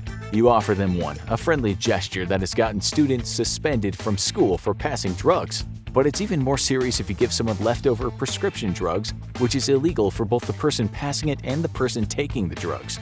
Despite this, studies show families and friends are the top source for illegal prescription drugs, and prosecutors have levied hefty charges. And even celebrities aren't safe. Champion race car driver Bobby Unser was used to going fast, and he crashed into the law in 1996 when he and a friend got lost while riding snowmobiles near his New Mexico ranch. A brutal snowstorm made it hard to see, and they nearly died of hypothermia before being found. Unser was then charged with a federal crime for riding his snowmobile within a national forest wilderness area. While he said he had no way of knowing where he was due to the storm, the government ruled that the intent didn't matter. He faced up to 6 months in prison, although he ultimately only received a fine. But someone else's crime could get you in trouble too. A parent naturally wants to keep their kid out of trouble, so when they find some drugs in the house, they read them a riot act and flush the bag down the toilet right in front of them. Good parenting. And also possibly a federal crime. Concealing evidence of a crime can be considered obstruction of justice, which can carry up to 20 years of prison time. That's something a lawyer found out the hard way when he helped a church destroy a computer containing illegal material, only to be charged himself. If the feds can't go after the person who committed the crime, they'll go after the one who stopped them from getting a conviction. When the feds are involved, it's pretty easy to land in hot water. Lying to a federal agent is a crime that can carry up to a year in prison, and most cases involve national security issues. In 2008, a man was convicted for lying to an FBI agent when he denied traveling to Afghanistan. But this law is wide-reaching, and something as simple as telling a park ranger that you cleaned up your picnic table when you left the garbage behind could get you charged with a federal crime, if the authorities are in the mood to make an example. So when questioned by federal officials, think carefully. How many of those have you committed? It doesn't take much to get arrested in the Hermit Kingdom. All it takes is watching the wrong thing, or saying the wrong thing, or smiling? Here are some more crazy, regular things that are illegal in North Korea. Have you ever been in one of those work meetings where the boss goes on and on and on? The next thing you know, you're dozing off until your boss slams his fist on the table? In most cases, that'll get you dressing down in front of the entire staff. If you've done it before, it might get you fired. But in North Korea, falling asleep in a meeting while the country's boss, Kim Jong-un, is talking is a much more serious affair. It can carry the death penalty, and in 2015, an unfortunate defense minister was publicly executed with an anti-aircraft gun for dozing off. Respect for the Kim family is serious business in North Korea. It's a scenario no one wants to contemplate. What do you save in the event of a fire? That was the choice facing one unfortunate North Korean mom in 2020, and the first thing she did was save her children from the blaze. Unfortunately, that left her facing jail time, because every family is required to hang a portrait of North Korea's founder Kim Il-sung in their home, and allowing any harm to come to it is considered a crime. One would think a fire counts as special circumstances, but even failing to dust it properly can get you a visit from the police. And don't even think about talking about these weird rules to your friends on the internet. That's because the internet, as we know it, does not exist in North Korea. Access to unfettered online communication is strictly banned, as is any use of social media sites. The people of North Korea who have internet access are few and far between, and civilians only have access to a very limited number of sites under a closed system named Kwangmyeong. Estimates vary, but it's no more than 5,500, compared to over 1 billion worldwide. Unauthorized use of the internet through Wi-Fi or private servers can result in imprisonment or even death. Of course, this doesn't necessarily apply to the highest reaches of North Korea's government, a common theme on this list. But at least you can go for a nice relaxing drive, right? Not so fast. Cars are scarce in North Korea for a number of reasons, the first of which being that the country is very poor. Very few people can afford a car, especially with the only way foreign cars getting into the country is being through smuggling. But even if someone has the money, getting the need for speed won't be easy. Government regulations only allow about 1 in 100 people to own a car, and those approved are only male government employees. Women are not allowed to drive at all, even the ones working as the country's famous traffic officers. It's not the only rule that makes moving around the country difficult. Like all countries, North Korea has border controls, but in most countries, moving from state to state is easy. You don't need to fill up any paperwork to get approved to move from Pennsylvania to New Jersey. But in North Korea, everyone's whereabouts are strictly determined by their status and relationship with the government. This is especially significant in one area, living in the capital of Pyongyang. The bustling city is home to the country's elites, and anyone trying to live there unauthorized would be subject to strict punishment. Some of North Korea's strange laws might actually have some positives, at first glance at least. It probably hasn't been too long since you skipped an election. Maybe you thought both candidates were bums. Maybe the incumbent was going to win by 30 points and you just didn't see the point. Or maybe you were just too busy binging YouTube videos. In most countries, that's fine. But in North Korea, elections to choose party leaders are serious business, and anyone 18 or over is legally required to vote. The problem is North Korea is a one-party state and elections are virtually uncontested. But hey, at least you can boast about high voter turnout.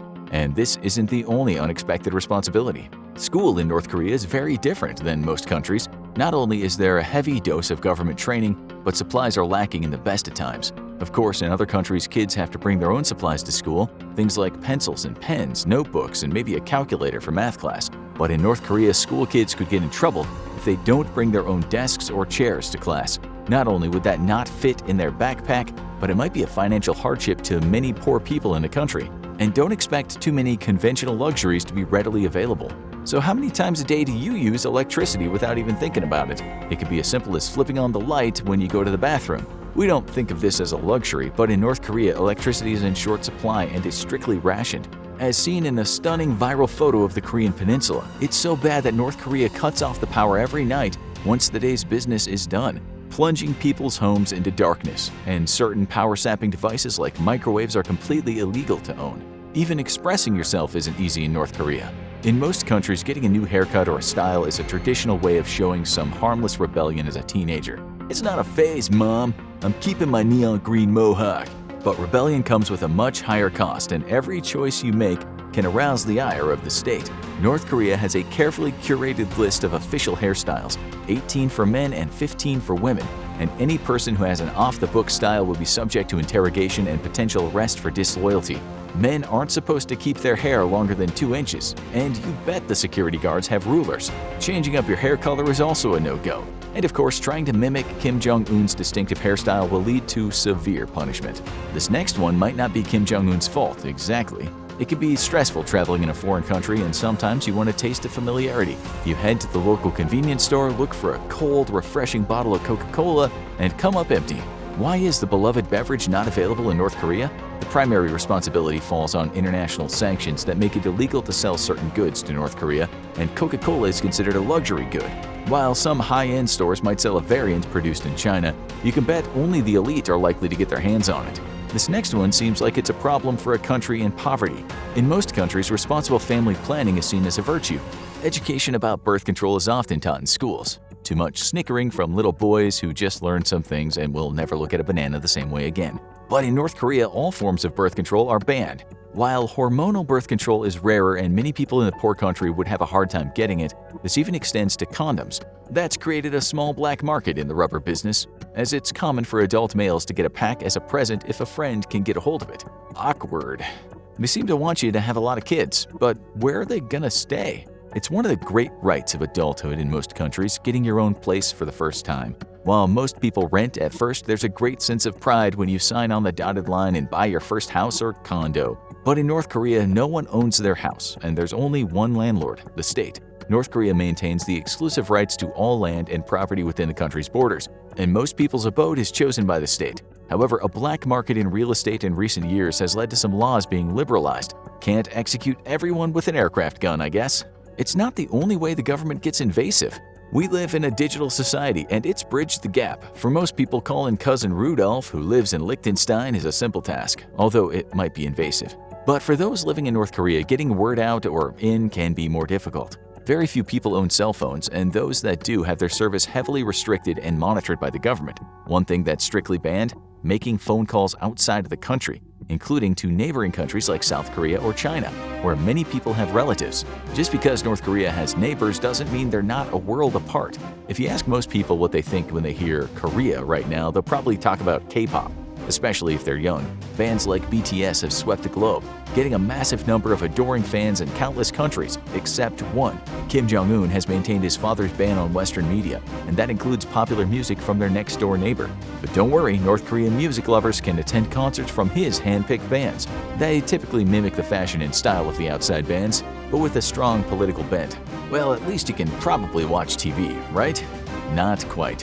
While your hotel in the tourist sector might have a TV, don't expect to keep up on your favorite shows or watch some Wheel of Fortune. North Korea's TVs have 4 approved stations, all either showing government propaganda or approved entertainment from the country. The TVs run on a closed network, so don't even think about trying to pick up some unapproved channels. Being in possession of outside entertainment can be a capital crime in North Korea. And there's one device in particular you should not expect to find.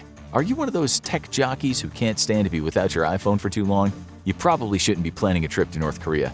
Not only is the use of outside devices restricted within the country, it's a double whammy for Apple lovers. The powerhouse tech company is prohibited from selling or supplying any of their expensive gadgets to North Korea due to the US sanctions against the Hermit Kingdom. So the only people with these devices are the leadership, who always seem to be able to smuggle them in somehow.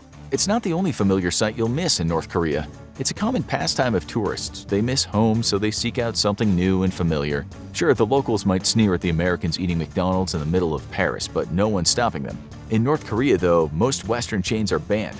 Not only does Kim Jong-un not want Western influence in the country, but sanctions keep many businesses out. That means you won't be able to get that Big Mac attack cured in North Korea, nor will you be able to find your favorite frap at Starbucks. So what do North Koreans do for entertainment anyway? The answer is not much. When North Korea launched nuclear tests in 2017, countries around the world responded by tightening sanctions. North Korea's response was to make sure their public couldn't express any negative feelings about this downturn in their economy by instituting a ban on singing or drinking in public. The ban targeted public gatherings where people could get out of control and start letting their true feelings about the regime fly. Better to keep that behind closed doors, after all. It's not like the government should know what people think. It's not even easy to get the news in North Korea. In other countries, if you want to find out what happened on a certain day, you look up that paper at the library or on a website. But in North Korea, newspapers are treated more like state secrets. You can't go back into the archives, and you can't even buy one to take home. Like many North Korean policies, this might be due to the government wanting to maintain strict control of the flow of information and not to have anything exist to contradict them. So how do you read the newspaper in North Korea? They're put on display in subway stations and people gather around public boards to get a look. I wonder what North Korean Garfield will be up to in the comic pages. But not even the normal holidays we celebrate are the same in the Hermit Kingdom. North Korea is officially an atheist country with a ban on all religions and a state-sponsored mythology surrounding the Kim family. Owning religious paraphernalia is banned, but this even extends to some things that are considered secular by many people now. Most notably, don't even think about owning a Christmas tree. In fact, nothing related to the world-famous holiday is allowed in North Korea. So watch out, Rudolph. Stay in colder climates, Frosty. North Korea's got all you on their own personal naughty list. With rules like this, people must be heading for the exits, right? Not so fast. While in most countries, traveling abroad might be an easy affair, at least before 2020, if your passport was in order, you could just hop across the border to Cancun for some R&R and be back the next day. But getting out of North Korea for citizens is a much more arduous affair, bordering on impossible. It's illegal to immigrate from the Hermit Kingdom, and the line between North Korea and South Korea is a heavily guarded DMZ. So the most common way people escape is through the northern border shared with China. Few make it, many are killed, but those who do survive become an invaluable source of information for the rest of the world about the isolated kingdom. Meanwhile, some rules apply only to tourists. Like most countries, North Korea has its own currency, the North Korean won. Unlike many other currencies, it doesn't have much of a counterfeit problem because it's not allowed to be brought in or out of the country. It's only for internal use, and they take its secrecy seriously. So seriously that it might be the only currency in the world that tourists aren't allowed to use. Tourists have to use the currency of their home country, usually dollars, euros, or Chinese yuan, and don't even think of trying to get some won out of the country as a souvenir. So I guess you're stuck. Better make the best of it. How about a game of b-ball? Just make sure you know the rules, because basketball as you know it is illegal in North Korea. Kim Jong-un likes to separate himself from Western ways as much as possible, and he's even gone so far as to change the rules of the game in some bizarre ways. Not only do slam dunks now carry an extra bonus point, but the game speeds up massively at the end with shots going from 2 points to 8 points in the last 3 minutes of the game. And watch your aim. Teams lose a point if a player misses 3 shots in a row. It doesn't take much to stand out as an outsider in North Korea. Sometimes all it takes is getting the date of the year wrong. That's right, North Korea even has its own calendar. While much of the world goes by the standard Gregorian calendar and some cultures like China and Israel go by ancient traditions where the new year starts on a different date, North Korea uses the Juche calendar, one which starts at a unique point, April 15, 1912. That's the date Kim Il-sung, the founder of the Juche system, was born. So if you're paying a visit to North Korea, it's probably best not to wish anyone a happy April Fool's Day. If there's one thing that defines North Korea, it's that they take their leadership seriously. One of the strictest rules in North Korea is that any sort of insult toward Kim Jong-un or the rest of the Kim clan is considered the highest of crimes. In the US, it's common to see people on Twitter openly insulting the president as he tries to lay out policy, and he used to insult back. But in North Korea, something as simple as calling the supreme leader fat can get you sent to a labor camp. and this applies whether you're a citizen or a guest. Attempted theft of an in-room poster was enough to get an American tourist arrested and sentenced to hard labor, where he later sustained fatal injuries in 2017. And it's not the only way patriotism is compelled. Universal national service isn't unusual in countries around the world. The United States drafted soldiers in multiple wars, and in countries like Israel and South Korea they have a universal draft. But few make it harder to get out of the draft than North Korea, and few demand more from their young soldiers. North Korean mandatory service applies to both men and women and ranges from 7 to 10 years. Most of these soldiers will wind up serving the government, but many might be sent to the harsh DMZ region where war is just one wrong move away. And it's not the only time your fate isn't in your hands. How do most people in other countries choose their profession? It's either after an exhaustive look at possible majors they want to learn about, or it's by scanning the wanted ads to find something that pays enough. But in either case, they make a choice. Not in North Korea, where the government will typically choose someone's profession for them based on their aptitude shown in school and where the government needs them, as well as their family stature. For those who object to their assignment, there's usually another one waiting for them: forced labor. For women in North Korea, things can be especially dicey. It's taken for granted by women in most countries, although purchasing them can be awkward when dad or the boyfriend gets sent instead. But not only will sanitary products for that time of the month be available, but there'll likely be a wide selection of them in comforting pastel colors. However, if a tourist is expecting to need sanitary products while in North Korea, she should take a healthy supply and hope security lets her keep them. These products are not available in North Korea, mostly due to a lack of supplies for disposable products, and most women use washable sanitary pads instead. It's not the only case where women have fewer options in North Korea. Reproductive freedom is strictly curtailed in North Korea, as the contraband condoms probably made clear. But it goes further than that. Due to Kim Jong-un's obsession with the women of North Korea producing more socialist soldiers, abortion is totally banned in North Korea. But the restrictions don't end there. Women are required to give birth alone and are kept from meeting their husband for a week after birth. And it's common for children to be taken by the state for training and adoption if the mother is deemed to be undesirable or the children are multiples. Like most things in North Korea, children are often considered to be the collective property of the state. And don't expect flowers either, Mom. Mother's Day is a popular holiday all around the world. At first, it seems like one brief dose of normalcy in North Korea. The holiday was introduced in 2012 and became popular with the public, and that couldn't stand. First, the government decided it should honor all mothers, including the metaphysical mother of the Workers' Party, which they commonly call the Mother Party. The holiday became increasingly focused on celebrating the party instead of mom, and now is prohibited to send personal messages to your mother that day when you could be celebrating the deceased members of the Kim family instead. Sometimes things get weird on one specific day of the week. Sunday Fun Day, right? Not so much in North Korea. While the weekend might be sacred for many workers in the rest of the world, things are very different in the Hermit Kingdom. While the day is officially a day off from standard jobs, it's also known as a collective labor day. That means workers are often assigned to complete large-scale jobs like paving sidewalks and cleaning up trash. Making this worse, all cleaning must be done without the use of tools. And don't even think about calling in sick. The boss has a pretty strict attendance policy. But one day probably holds the biggest risk for people. Don't smile. Don't even think about it. Does thinking about it make you want to smile?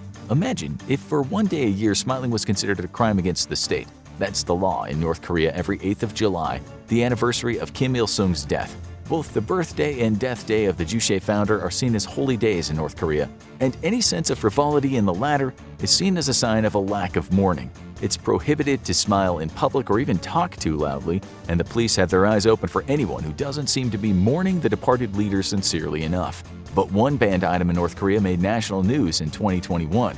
It was the Korean TV show seen around the world, Squid Game. Influenced by classics like Battle Royale, the South Korean drama became a sensation for its tense plot, which saw ordinary citizens competing in a series of twisted life-or-death games for a chance at a fortune. Not only did people love seeing classic children's games turned into death traps when it streamed worldwide on Netflix, but many people praised its incisive look at the failings of South Korea's capitalist economy and how it leaves many of its poorer citizens behind. Anti-capitalist satire? North Korea probably loves the show. The bent of the show, condemning South Korea's secular capitalist culture as decadent and harmful to the poor, might have met with Kim Jong-un's approval. After all, it's pretty common for the leadership of the country to get a hold of Western media and luxury goods through smuggling. But for the general public, it's a different story, and the country is under a tighter lockdown than ever when it comes to foreign media. In 2020, the country passed the Elimination of Reactionary Thought and Culture Act, which banned the importation of foreign media, and that includes South Korean dramas. A few people found that out the hard way. According to Radio Free Asia, a late 2021 attempt to bring Squid Game to North Korea ended in tragedy when authorities found high school students watching the show. The source of the leak was traced to a smuggler who managed to bring in hard drives from China. He was sentenced to death by firing squad. The student who bought the flash drive was given a sentence of life imprisonment, and 5 other students who simply watched the show were sent to a labor camp for 5 years. But that doesn't mean the Hermit Kingdom has no use for the show. A propaganda site described Squid Game as depicting the sad reality of a beastly South Korean society. So they're in favor of the message, just don't think about trying to watch it. Here are 20 things you won't believe are legal in the United States. Number 20. Owning a monkey. Did you ever watch reruns of Friends and think, I wish I could have a capuchin monkey for a pet like Ross? Well, wish no more. Exotic animals aren't what people normally think of as pet material, and they may be rare, but they are not illegal. Only 22 states ban owning monkeys, although some have special permits required. Oregon even allows owning a monkey as a service animal who can go anywhere with you. And there are training programs to train capuchin monkeys to assist people who are paralyzed. Those little hands are good for more than snatching treats from your cabinet. But they're not the only exotic animals you can keep as pets in some states. Number 19. Owning dangerous wildlife.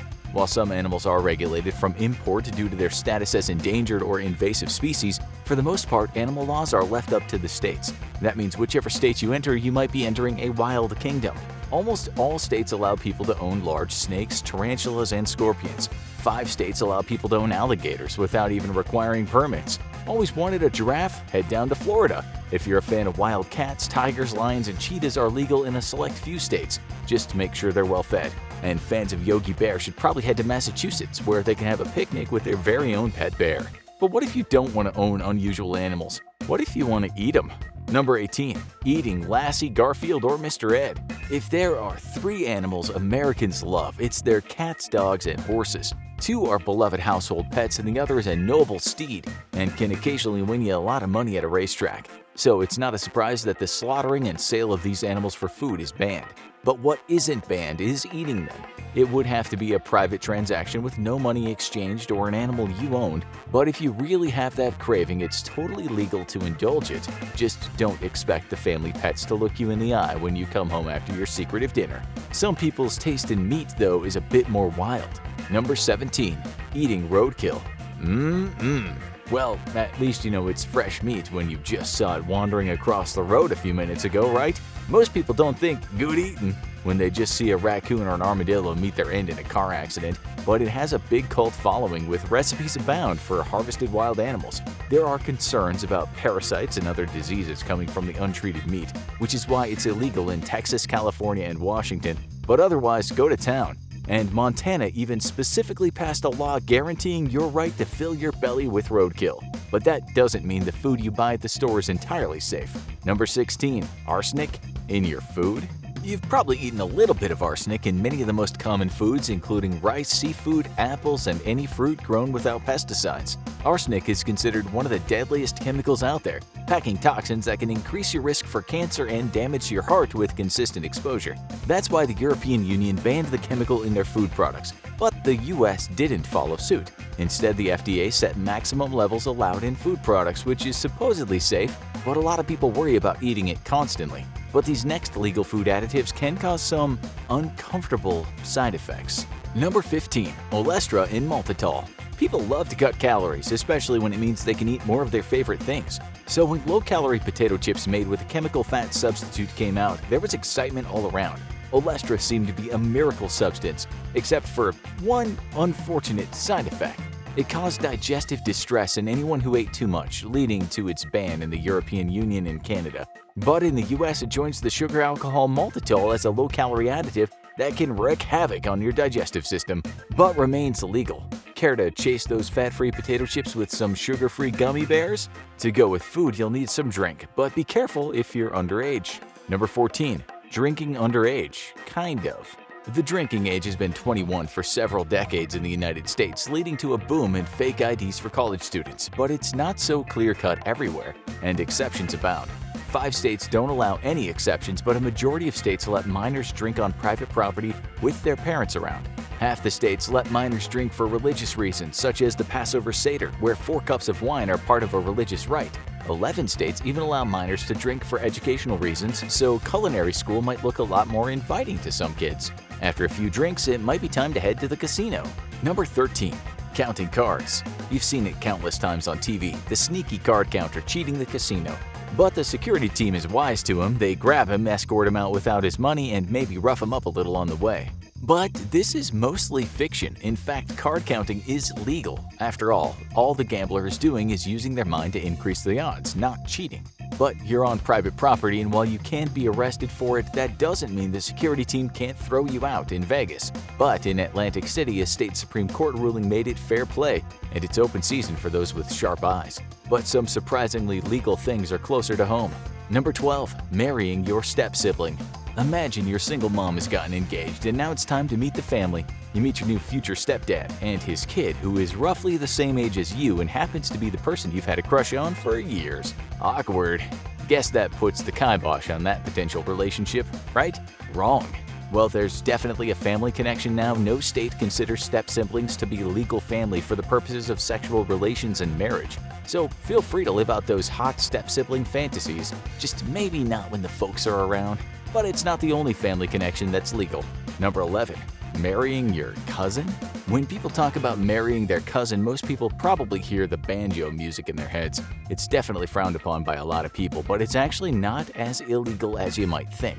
A majority of U.S. states allow people to marry their first cousin, their aunt or uncle's child, which might make for some awkward family reunions. While the other states have restrictions, like requiring first cousins to be over 65 when they marry in Arizona, all 50 states allow second cousins to marry. From marriage to funerals, it's always possible to keep things local. Number 10. Backyard graves. So, great Uncle Lester passed away and left you his house, but there is one problem. He always swore to haunt anyone who ever made him leave his house, and you're not sure if you want to chance it. The good news is that it might be completely legal to bury him right there in the backyard. Most states allow this as long as all zoning laws are followed. Just treat it like a standard construction project. Instead of hollowing out the backyard for a pool, you're doing it for a coffin. Every state has different laws, but if the conditions are safe, most states will authorize a backyard burial. But some unexpected laws deal with the aftermath of a birth, not death. Number 9. Refusing vaccines for a child. Vaccines have nearly eradicated a wide range of childhood diseases, including measles, mumps, and polio, but not everyone is on board with these shots. And not just because they're painful. A bunch of parents have started worrying about the chemicals and metals inside the vaccines, with some claiming they can cause disorders like autism. Authorities have said these refusals endanger the public and constitute medical neglect, but most states still allow parents to claim religious exemptions for vaccines, which means they're allowed to send their kids to school unvaccinated. That's not the only time parents make some questionable child-rearing decisions. Number 8. Baby walkers. There's nothing cuter than a baby scooting around under their own power for the first time, so it's not a surprise that some parents have tried to rush that process a little. Baby walkers were invented with the best of intentions, helping children learn how to walk with wheeled devices that let them move with very little leg power. But medical experts believe this may actually slow down muscle development by discouraging independent walking, and they may also be dangerous by letting babies move too fast to perilous locations like stairs. This led the walkers to be banned in Canada, but not in the US. When it comes to babies, it's surprisingly easy to accidentally put them in danger, but that hasn't stopped these laws. Number 7. Leaving baby in a car. Most parents know it's dangerous to leave a baby in the car for even a short time during a hot summer day, but what about the cool fall or moderate winter? Leaving a baby in the car might seem risky, but it's not illegal in 31 states. What is illegal, though, is child endangerment, so if anything goes wrong, like an unexpected car theft with the baby still there, the parent could be prosecuted. In 19 states, it's illegal no matter what, but in the rest of them, well, any parent had just better hope things go smoothly and there isn't a person with 300 coupons in the express lane. But these next laws probably won't hurt the parents more than the kids, no matter what they claim. Number 6. Spanking and corporal punishment. While some countries have taken steps to ban spanking, claiming it's detrimental to kids' development, it's still legal in all 50 states, and that includes the much-feared meeting with dad's belt. Every state has different regulations about what's going too far. More surprisingly, though, corporal punishment at schools is still legal in 19 U.S. states, almost all in the American South and West. And if you thought detention was bad, the tradition of paddling of boarding school movies is still a reality for kids in the Bible Belt and other states. A lot of other things you might assume were illegal are actually all clear. Number 5. Sleeping in your car. If you've had a long time on the road and there isn't any convenient hotel anywhere, it might be tempting to just catch some shut-eye in your car. And this is legal in almost all states, as long as you're not drunk. Despite it being better to sleep in your car than drive it when you're drunk, it's illegal to be in your car at all if you've had one too many. But in 14 states, sleeping in your car might be a bit easier. These states, most of which are along highways popular with long-haul truckers, let you sleep in your car at roadside rest stops. But this next car non-crime might give some people an eyeful. Number 4. Driving naked. Your car is your property, and that means you can do whatever you want in it within reason. And much like you can get naked in your own home, you can get naked in your car, even though sitting on those leather seats naked won't be a comfortable experience. But there's one problem with this new driving adventure. Just make sure to have your clothing back on when you get in or out of the car. Because while you can be naked inside your car, as soon as you're outside it, that's public indecency. And it's right off to jail in some less than flattering prison clothes. And while driving, you might want to save yourself some money. Number 3. Using radar detectors. We've probably all been there. You're driving through a sleepy little town, you inch 1 mile over the speed limit, and then suddenly a cop car's right behind you writing you a hefty ticket. The good news is there's a way to avoid it with laser detectors that will alert you when a speed trap is lurking.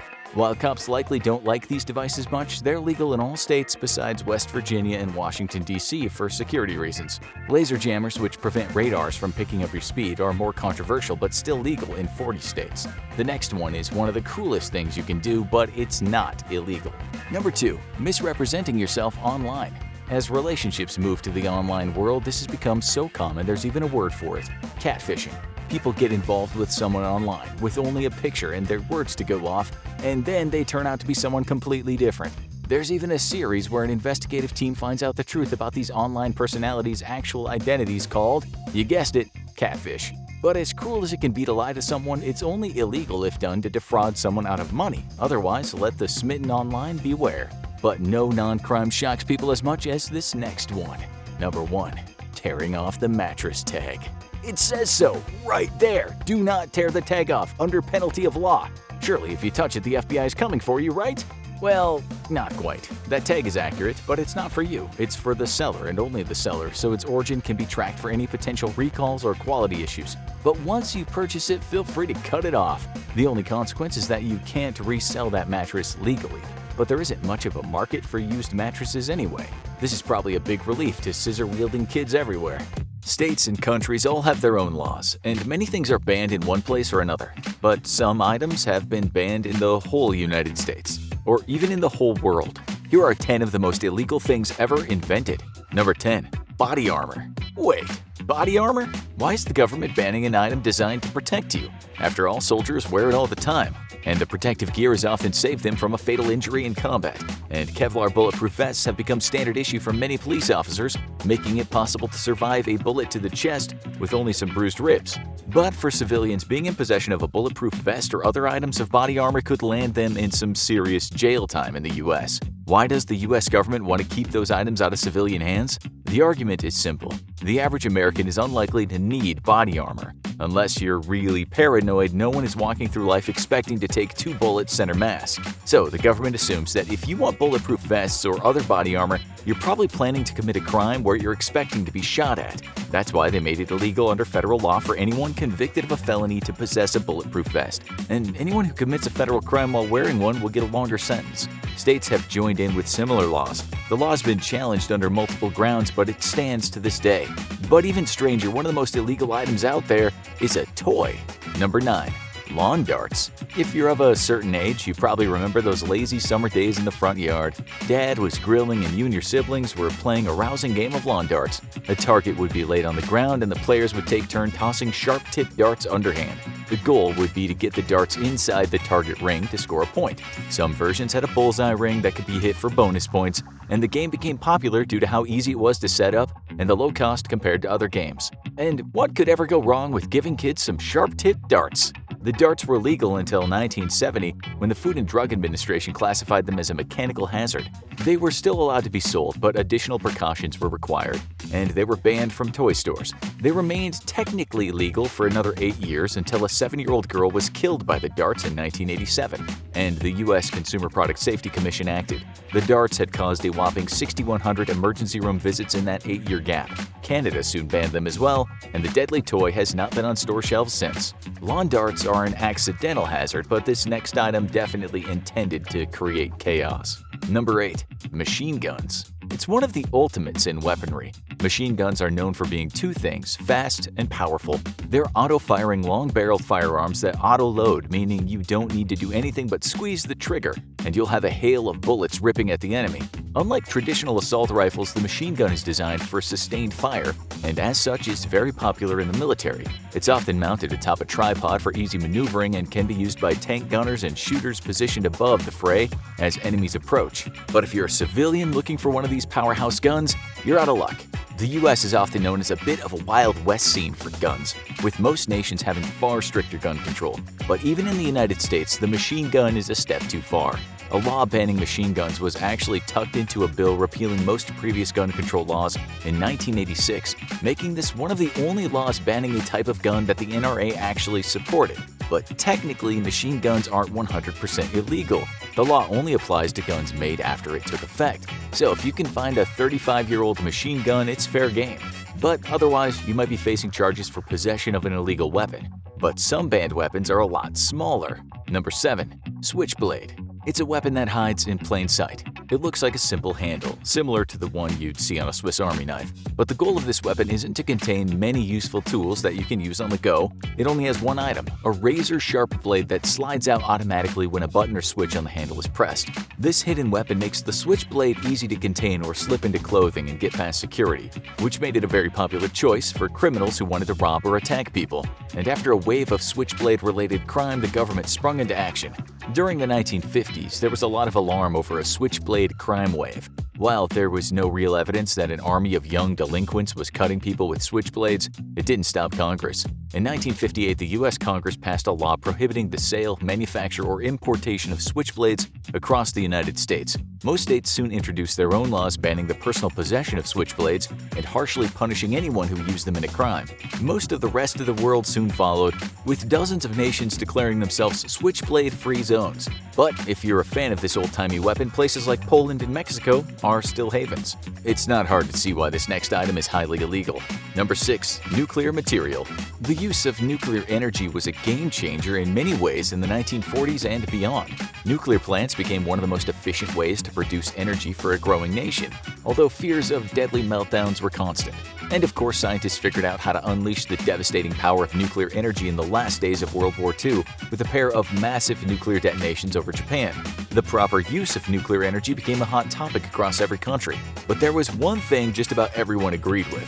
This was not something that should be in civilian hands. Obviously, no one wants civilians to have nuclear bombs. That would certainly bring a new dimension to neighbors feuding over their fence line. But the United States has banned all unauthorized possession of nuclear material or byproducts. That's because nuclear material can be highly toxic, and it should only be handled by people who are well trained in handling and disposing of it. Not only could one mistake kill the handler, but it could contaminate the entire area and poison countless people if it leaks. The government isn't playing around. Illegal possession could carry up to 20 years in prison or up to life if it leads to someone's death. But some items are so dangerous the entire world agreed to ban them. Number 5. Poison gas and chemical weapons. World War I turned into a horror show for its soldiers, who not only faced high-intensity trench warfare, but a new and deadly type of weapon: chemical weapons. Starting with respiratory agents like chlorine gas, these weapons could poison an entire company, but they were risky. They would drift with the wind and could even turn around and hurt the army that just shot them. One of the early attacks using chlorine gas killed 5,000 soldiers, and the world was horrified by these new advances in warfare. So, with a united voice, they took action. In the aftermath of World War I, nations got together and prohibited the use of chemical weapons. Multiple future treaties would update those bans, ultimately banning 5 types of chemical agents: blood agents that could cause a slow death from poisoning, blister agents that cause chemical burns to the skin and eyes, choking agents that affect the respiratory system, nerve agents that shut down the body's organs and neurotransmitters, and nettle agents that cause severe skin irritation. The world has largely abided by these regulations, and World War II saw minimal use of chemical weapons. But even today, certain rogue actors like the Syrian government continue to terrorize civilians with these banned weapons. Another weapon has been banned for being too sneaky: non-detectable fragments. It's one of the deadliest and most deceptive weapons around. A bomb goes off, spraying shrapnel around the battlefield. A soldier is hit and seriously wounded. and the medical convoy manages to get him off to the field to surgery. The surgeon takes x-rays to determine where the fragments are located and comes up empty. Nothing is showing up on the x-rays, and the soldier soon dies of internal bleeding. But it's not a tragic equipment failure, it's by design, and it was quickly becoming a plague in warfare. What's the secret of these weapons? They're made with plastic. While plastic is allowed to be used in weapons design today, the Convention on Certain Conventional Weapons banned the use of any weapon that is designed to spread plastic shrapnel or other non-detectable fragments. The reasoning is that regardless of the reasoning behind the conflict, actively making it harder to save lives of wounded soldiers is inhumane. The 1979 treaty has held, and the use of these weapons has been drastically reduced. The main purpose of this next treaty is to eliminate weapons that cause unnecessary pain, and this next one is a doozy. Number 3. Cluster munitions. Cluster bombs look like any other bomb at first. They're dropped from a plane or launched from a ground-based battery and deliver an explosive payload when they hit. But they don't stop there. When they hit, they launch countless other mini-bombs contained within, spreading their payload over a wider area. This was considered a great way to damage large collections of weapons, disrupt infrastructure, and take out whole groups of soldiers at the same time. And they were very effective at devastating enemy areas. Maybe too effective. Bombs don't differentiate between enemies and civilians, and the more bombs are distributed, the more likely civilians are to get caught in the crossfire. But the problem with cluster bombs isn't over after the battle. It's common for the mini-bombs to fail to explode when they hit, staying on the ground until a civilian comes across them days, weeks, or even years after the fact. When it gets dislodged and accidentally triggered, it can kill someone. All these reasons led to the passing of the Convention on Cluster Munitions banning the bomb, and it's since been ratified by 120 nations. But what cluster bombs do occasionally, this next weapon does by design. Number 2. Landmines. Few weapons cause more damage, intentional and unintentional, than landmines. When enemy tanks roll onto the battlefield, few conventional weapons can stop them. That's why landmines were indispensable in many 20th century wars. Buried underground with a trigger near the top, they get triggered by pressure atop the mine and deliver an explosive payload that can stop a tank in its tracks and spray the area around with shrapnel. When a battlefield is laced with mines, any step could be the last for a soldier. But the mines don't go away when the war does. During brutal wars, it's common for the country to be littered with landmines. Egypt has a shocking 23 million unexploded landmines after several brutal conflicts, and landmines can keep functioning for years or even decades after being planted, meaning it's common for civilians out for a walk to trigger one and lose a limb or worse. The stories of horrible carnage from old landmines led the world to pass the Ottawa Treaty in 1997 banning landmines, although China, Russia, and the United States have not signed it. But no weapon has the potential to create a butterfly effect like this one. Number 1. Biological weapons. Viruses are unpredictable things. They get into the population, spread from person to person, and begin to mutate. Cures and vaccines that might have worked on that one version of the virus might not work on a variant, which means countries work hard to contain their spread. But that didn't stop countries from experimenting with spreading disease as a weapon.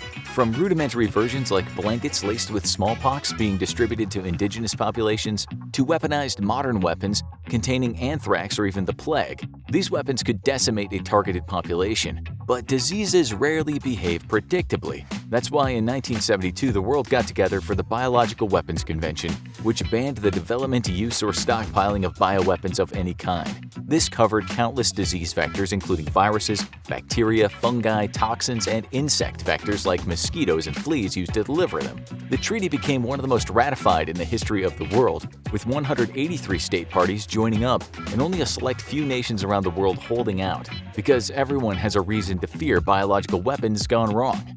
So, you want to be a time traveler? You think you got what it takes? Sure, you're a history buff with a sense of adventure. You've watched enough sci-fi movies to know not to step on any random bugs or teach a medieval peasant about iPhones and Doritos, but there's more to traveling through time than just that. For instance, you need to be prepared to avoid one of the greatest inconveniences a time traveler can face: accidentally breaking the law. A time machine won't do you much good if you wind up behind bars with no way to get back to it. Depending on the time and the place that you've traveled to, you could even wind up executed. Good luck getting back to the present after your head's been separated from the rest of your body. Luckily for you, you found this video, so whether you're a seasoned time traveler looking for an information refresh, or an aspiring traveler preparing for your first voyage, or just some random legal history enthusiast, you've come to the right place. This is your guide to the insane things that at various points in history used to be illegal. You probably think about the Roman Empire a lot, don't you? Well, even if you don't, you're definitely thinking about it now. Maybe you want that to be your next stop, to throw on a toga and see Caesar invent that famous salad. What's that? He didn't invent the salad? Then why is it called that? Never mind, not important. We're talking about laws. First and foremost, let's talk about what not to wear. If you're headed to ancient Rome, stay away from purple fabrics. Are you an emperor? No? Then it's a crime for you to wear purple in ancient Rome. Due to the expensive nature of purple dye during the days of the Roman Empire, such extravagant garb was reserved only for the wealthiest and most powerful. It doesn't matter if it's your signature color or if it really brings out your eyes. Non-royalty in ancient Rome had to skip the purple if they didn't want to wind up on the wrong side of the justice system. Female time travelers, take note, if you find yourself attending a funeral in ancient Rome, make sure you do not cry. Women crying at funerals was outlawed in ancient Rome. Why would they pass such a seemingly cruel law? Well, to combat the burgeoning funeral actor industry, of course. Ancient Roman funerals would begin with a procession of mourners walking down the street and weeping. The more people in the procession, the more beloved and popular the deceased was assumed to be. In response, a new job opportunity popped up for enterprising women, professional mourners, walking in the procession and weeping, tearing at their hair, generally making a scene over people they didn't even know. In order to crack down on that development, women were legally barred from crying at funerals to discourage people from hiring actors. Now imagine this. You're walking through the streets of ancient Rome, enjoying the breeze in your new, definitely not purple toga, when you notice a storm rolling in. Uh-oh, the air takes on a crackling electrical feel and you know lightning is about to strike. Sure enough, a flash of light blinds you for a moment as a bolt of lightning strikes a man only a few feet from you, killing him instantly. Oh no, that poor guy. Better get him a proper burial. It's only right. Wrong. Under the law of Numa Pompilius, no one struck by lightning is legally allowed to be buried. You see, this wasn't just a freak accident in the minds of ancient Romans. This was a personal screw you from Jupiter, the god of thunder himself. Defying the gods is a pretty severe no-no. And if you bury that body, it's as good as stealing a sacrifice from Jupiter. Bury the body anyway, and someone would find themselves sacrificed in its place. They could move the body out of the road if it were a trip hazard or something, but only if they didn't lift it above their knees, because that was a crime too. So now that you're better prepared for any trips to ancient Rome, let's move on to another exciting time and place, Imperial China. Most of the advice for this region and era boils down to be neat, clean, and respectful, and failure to do so might get you into some real legal trouble. During the Shang Dynasty in 1600 to 1046 BCE, littering was strictly prohibited. We're not talking about a fine or even just a little jail time. Laws during this time period stated that anyone caught throwing garbage on the road would be strictly punished by having their hand cut off. Anyone going fishing during the Tang Dynasty from 618 to 907 needed to be extra careful because the word for carp had the same pronunciation in Chinese as the last name of the Tang emperors. Extra respect was paid to the fish. According to the Miscellany of Yu Yang, a collection of records concerning legends and folk customs from the time, anyone who caught a carp while fishing was expected to release the fish right away and definitely could not eat them. Anyone caught selling carp would be flogged 60 times. So, time traveler, if you're going to go fishing in the Tang Dynasty, get very, very good at identifying fish first. Or you could just go to the Yuan Dynasty, 1206 to 1368 instead, where all fish were fair game. Don't mess with chickens though. According to the Yuan Dynasty historian Yang Yu, during the reign of Emperor Renzog, people in the capital were forbidden from holding chickens upside down. Anyone who defied this extremely specific law would be convicted of a crime and likely jailed. This is likely due to the fact that the emperor's zodiac sign was that of a rooster. To be safe, just treat all birds and fish with respect during your travels. Speaking of respecting animals, if you should find yourself traveling to ancient Egypt, there is one particular animal you need to make sure you treat with the utmost reverence: the cat. Cats were sacred in ancient Egypt, and harming one could earn you a punishment as harsh as the death penalty, which honestly, given how cute cats are, seems pretty fair. Let's just get a bit more recent and time travel over to jolly old England for a spell. It's time to get medieval. So, you want to travel to England during the Middle Ages, live out your own personal Knight's Tale. Nothing wrong with that, but there are a few things to keep in mind. Step out of your line in the wrong place at the wrong time, Break the wrong obscure law and it's off with your head. When you get to medieval England, you need to find food, of course, but be careful. Don't go hunting for game all willy-nilly. In 1198, a law was passed outlawing any hunting of deer in the royal forest. If you were caught hunting venison there, you faced quite a harsh punishment: blinding and castration. Makes you lose your appetite, doesn't it? The law was repealed in 1217, thankfully, but it's still probably best to stay away from the royal deer.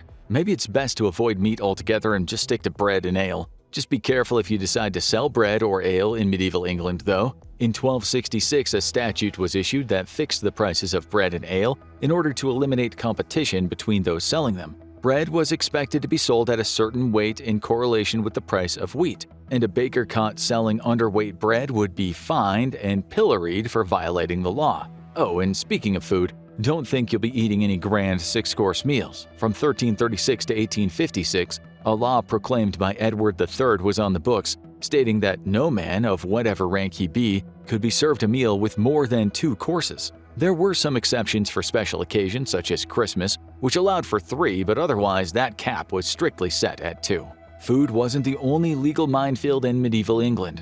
Remember that whole bit about not wearing purple in ancient Rome? There were laws restricting fashion choices in medieval England as well. Many of these laws were put in place to prevent people from dressing like a higher status than they were, and others were intended to protect public decency. In 1463, a law was passed ordering that no person under the rank of lord is to wear any gown, jacket, or coat which does not cover the genitals and the buttocks. Break that rule and they'd wind up paying a 20-shilling fine. These fashion laws didn't just cover the lack of coverage that was getting popular in medieval men's fashion. For 15th century gentlemen, pikes, or shoes with long pointed ends, were all the rage. They weren't exactly big on restraint or minimalism, so sometimes these ends were long enough that they needed to be tied back around the ankles of the man wearing them. So these shoes were included in that same 1463 statute. The new shoe-based edict declared that no knight under the rank of a lord, esquire, or gentleman, nor any other person, shall wear any shoes or boots having spikes or points which exceed the length of 2 inches. Break this law and a fashion victim would be fined 3 shillings and 4 pence. These laws didn't just cover what people could wear and eat, but what they did in the privacy of their own bedrooms. Throughout the medieval era, the church held a great deal of power and exercised that power in a variety of ways. One of them was by telling married couples which days they were allowed to have sex on and which were strictly prohibited. Sex was forbidden on Thursdays and Fridays, which were set aside as preparation days for the Holy Communion, as well as on Sundays. Sex was also prohibited during Lent, during the days before Christmas, and the days surrounding the Feast of the Pentecost. So, if that's off the table, what else is there to do during leisure time around here? Maybe you could play some sports. Just choose your sports wisely because some of them were outlawed during the Middle Ages. Football, or soccer for the Americans watching, was banned for servants and laborers via a national statute in 1388. Instead of football, these men were encouraged to practice archery so they could better defend their kingdom. The punishment for playing football when enforced included 6 days in prison. The law was not officially repealed until 1845. Tennis was also off limits, at least if the would-be sportsmen were poor. In 1485, it was declared illegal for young men who were below the noble class to play tennis. Tennis was regarded as an activity for the upper classes alone, and breaking this law would result in fines. Yet another ball-related sport was limited by law when King Edward III banned bowling in 1366, again citing the need for men to practice archery instead. But forget about food, fashion, sex, and sports. There is one force in medieval England that you really don't want to mess around with: the church. The Catholic Church outlawed blasphemy during the Middle Ages, and anyone caught speaking out of turn about God or other religious subject matter would be dealt with swiftly. Punishments for blasphemy included hanging, stoning, and being bound while one's tongue was removed with hot pliers. Let's get even more recent next. Maybe you're curious about the Tudor or Stuart periods, the early modern age of England. Many of the laws of the Middle Ages were left behind in the past, but there were still plenty of unusual laws to watch out for. As a time traveler, you should know by now that you can't just wear whatever you want, whenever you want. There are obvious tips like don't wear jeans before denim was invented, or don't wear your Taylor Swift concert merch in ancient Greece. But there's also the lesser-known don't wear silk in 1500s England. In 1509, the Act Against Wearing of Costly Apparel was passed, and by 1554, an act to avoid the excess in apparel was in effect, prohibiting the wearing of any silk garments by any person with a rank lower than that of a knight's son. Don't expect those wimpy medieval fines for breaking the law either. If caught, the punishment was 3 months in prison and a fine of £10 per day the law was broken. So there were laws about what people couldn't wear, but there were also laws about what people couldn't not wear. In 1571, the Act for the Making of Caps required all people above the age of 6 years old, except for nobles and maidens, ladies and gentlewomen, to wear an English-made wool cap on Sundays and holidays. If you were caught without a cap, you would be fined 3 shillings and 4 pence for each day the law was broken. Hear that sound? It's church bells. Here come some of those good old-fashioned religious laws again. In 1559, as England became a contentious battleground between Catholics and Protestants, Elizabeth I passed the Act of Uniformity, which required church services to use the Book of Common Prayer and made Sunday service attendance absolutely mandatory. If someone missed church, they would be fined 12 pence. Later in the 1600s, the religious landscape of England was shifting once again, and Puritans dominated much of Parliament. In 1647, in an attempt to crack down on holiday celebrations deemed pagan in nature and not pious enough, an ordinance was passed that forbade the celebration of the Christmas holiday. Additional laws were passed along those lines in the 1650s, and those caught celebrating Christmas with parties or other festivities could be fined or have their personal property seized. So if you're visiting England from 1647 to 1660, don't expect any Christmas party invites. Now let's head on over to the good old US of A and see what accidental historical crimes you might stumble into. Depending on the state, there are some really unexpected laws that are no longer on the books in the present, but that might pose an issue to someone visiting in the past. First, let's talk about drinking. Lots of people do it. But from 1920 to 1933, America was smack dab in the middle of Prohibition, which strictly prohibited the manufacture, sale, or consumption of alcohol. That's an obvious one. Most of us already know about Prohibition, but it's far from the only alcohol-related crackdown in American history. In some states, including Kentucky, it was once illegal to purchase any alcohol while the polls were open for general elections or primaries. No drinking on Election Day. This was in response to a specific issue with political parties in pre-Prohibition era America frequently bribing voters with free booze. The no alcohol on Election Days law was overturned in Kentucky in 2013. So that covers what days were forbidden for buying alcohol. But what about alcohol's temperature? Surely no one would legally mandate that. Just kidding, of course they would. That's why we brought it up in the first place. In Mississippi, it was once illegal to sell cold beer in a store. You were allowed to sell it at room temperature but not cold. This was intended to prevent drunk driving, as it forced beer drinkers to wait until they could get their freshly purchased brew somewhere with a refrigerator before cracking open a newly cold one. The law was overturned in 2013.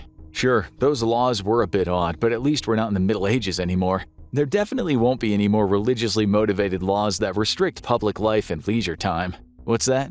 Yes, there absolutely were so many of those? Oh, okay. Up until as recently as the 1980s, there were quite a few laws in place preventing certain activities on Sundays. One of those was shopping or doing business of any kind. Sunday was a legally mandated day of rest, and if you had anything you wanted to pick up at the store that day, well, you were just out of luck. Thankfully, those laws have been repealed everywhere in the states except for Bergen County, New Jersey. As it turns out, not everything is legal in New Jersey.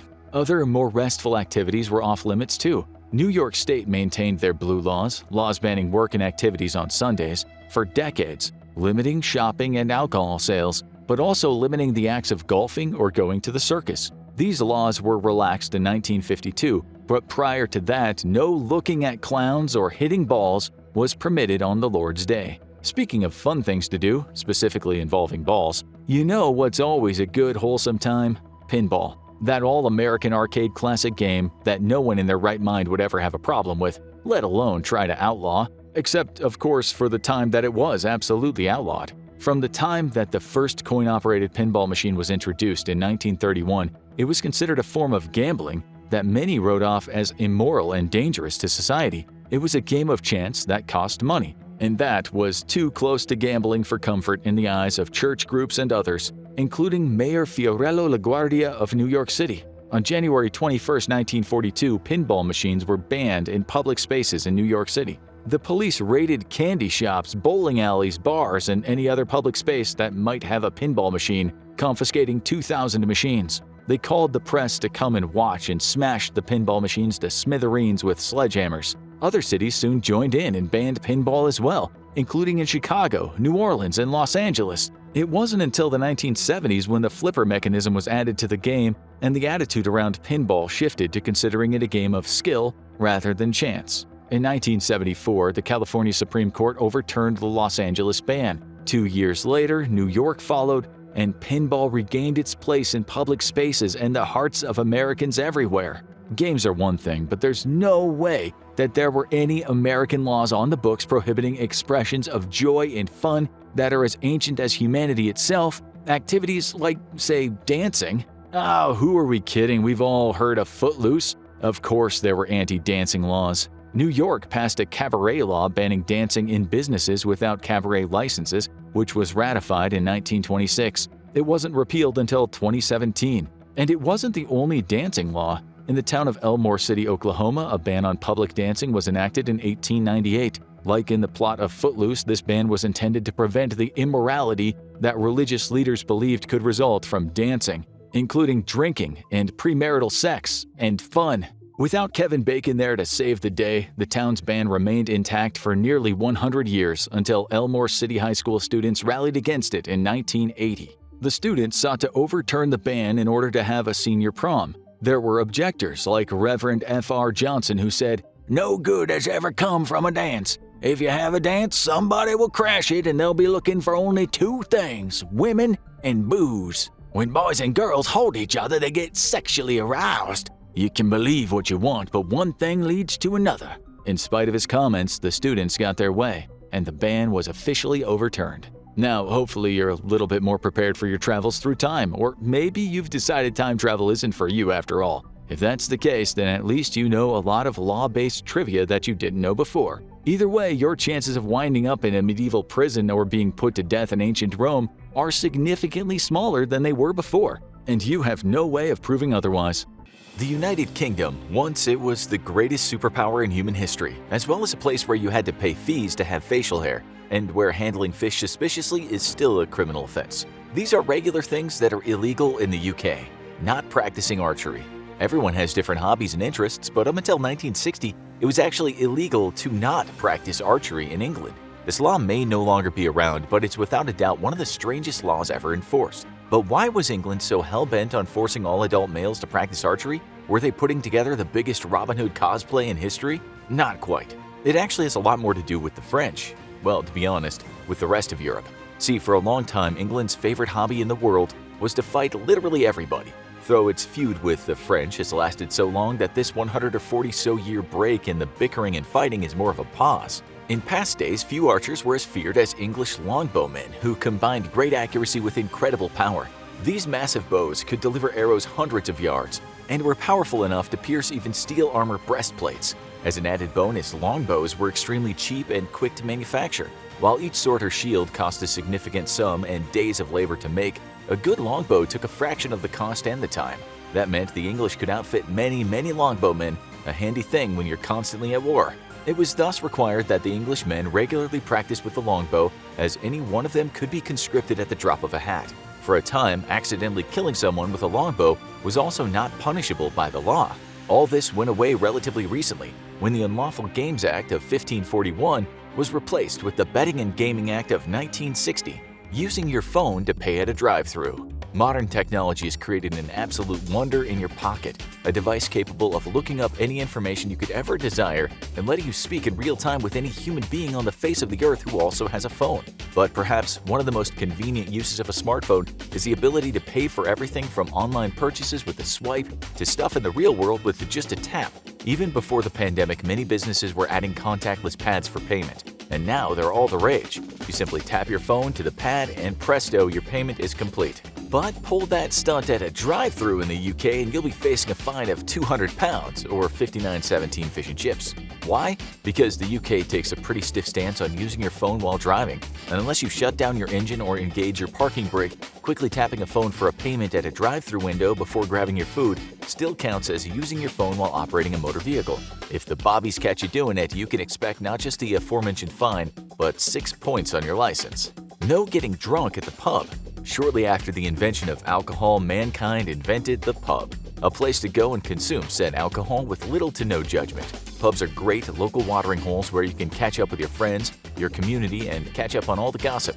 Just don't go thinking you can get drunk at one, because it's 100% illegal to get drunk in England at the place designed for you to get drunk. Per the Metropolitan Act of 1839, it is illegal for the keeper of a public house to permit drunkenness on premises. So every time you push past getting tipsy, you're basically breaking the law, and so is the pub owner and bartenders. In the US, many places have policies that forbid their bartenders or waitstaff from serving more alcohol to someone who is clearly drunk. But the UK codified this into law with the Licensing Act of 2003. So next time you're out for a bender, make sure you keep a sharp eye out for the fuzz, or you might end up getting sober inside a jail cell. Handing fish suspiciously.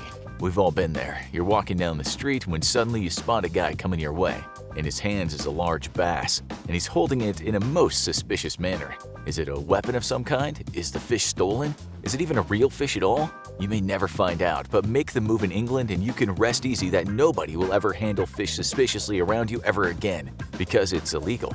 What in the world does this law refer to exactly? You'd think it might have to do with sushi, perhaps. After all, is there anything more suspicious than supermarket or gas station sushi? But no, this law heralds back to the Salmon Act of 1986, when salmon attempted to overthrow the throne and take control of Britain for themselves. Well, not really. But that would at least be a good explanation for this weird law. Instead, the act was instituted to try and clamp down on illegal fishing, poaching, and shady trading of fresh fish. With fish stocks declining around the world, illegal fishing was hurting the very populations that the British people depend on for their beloved fish and chips. And nobody, we mean nobody, messes with Britain's fish and chips. Hitler tried once. Look what happened to him.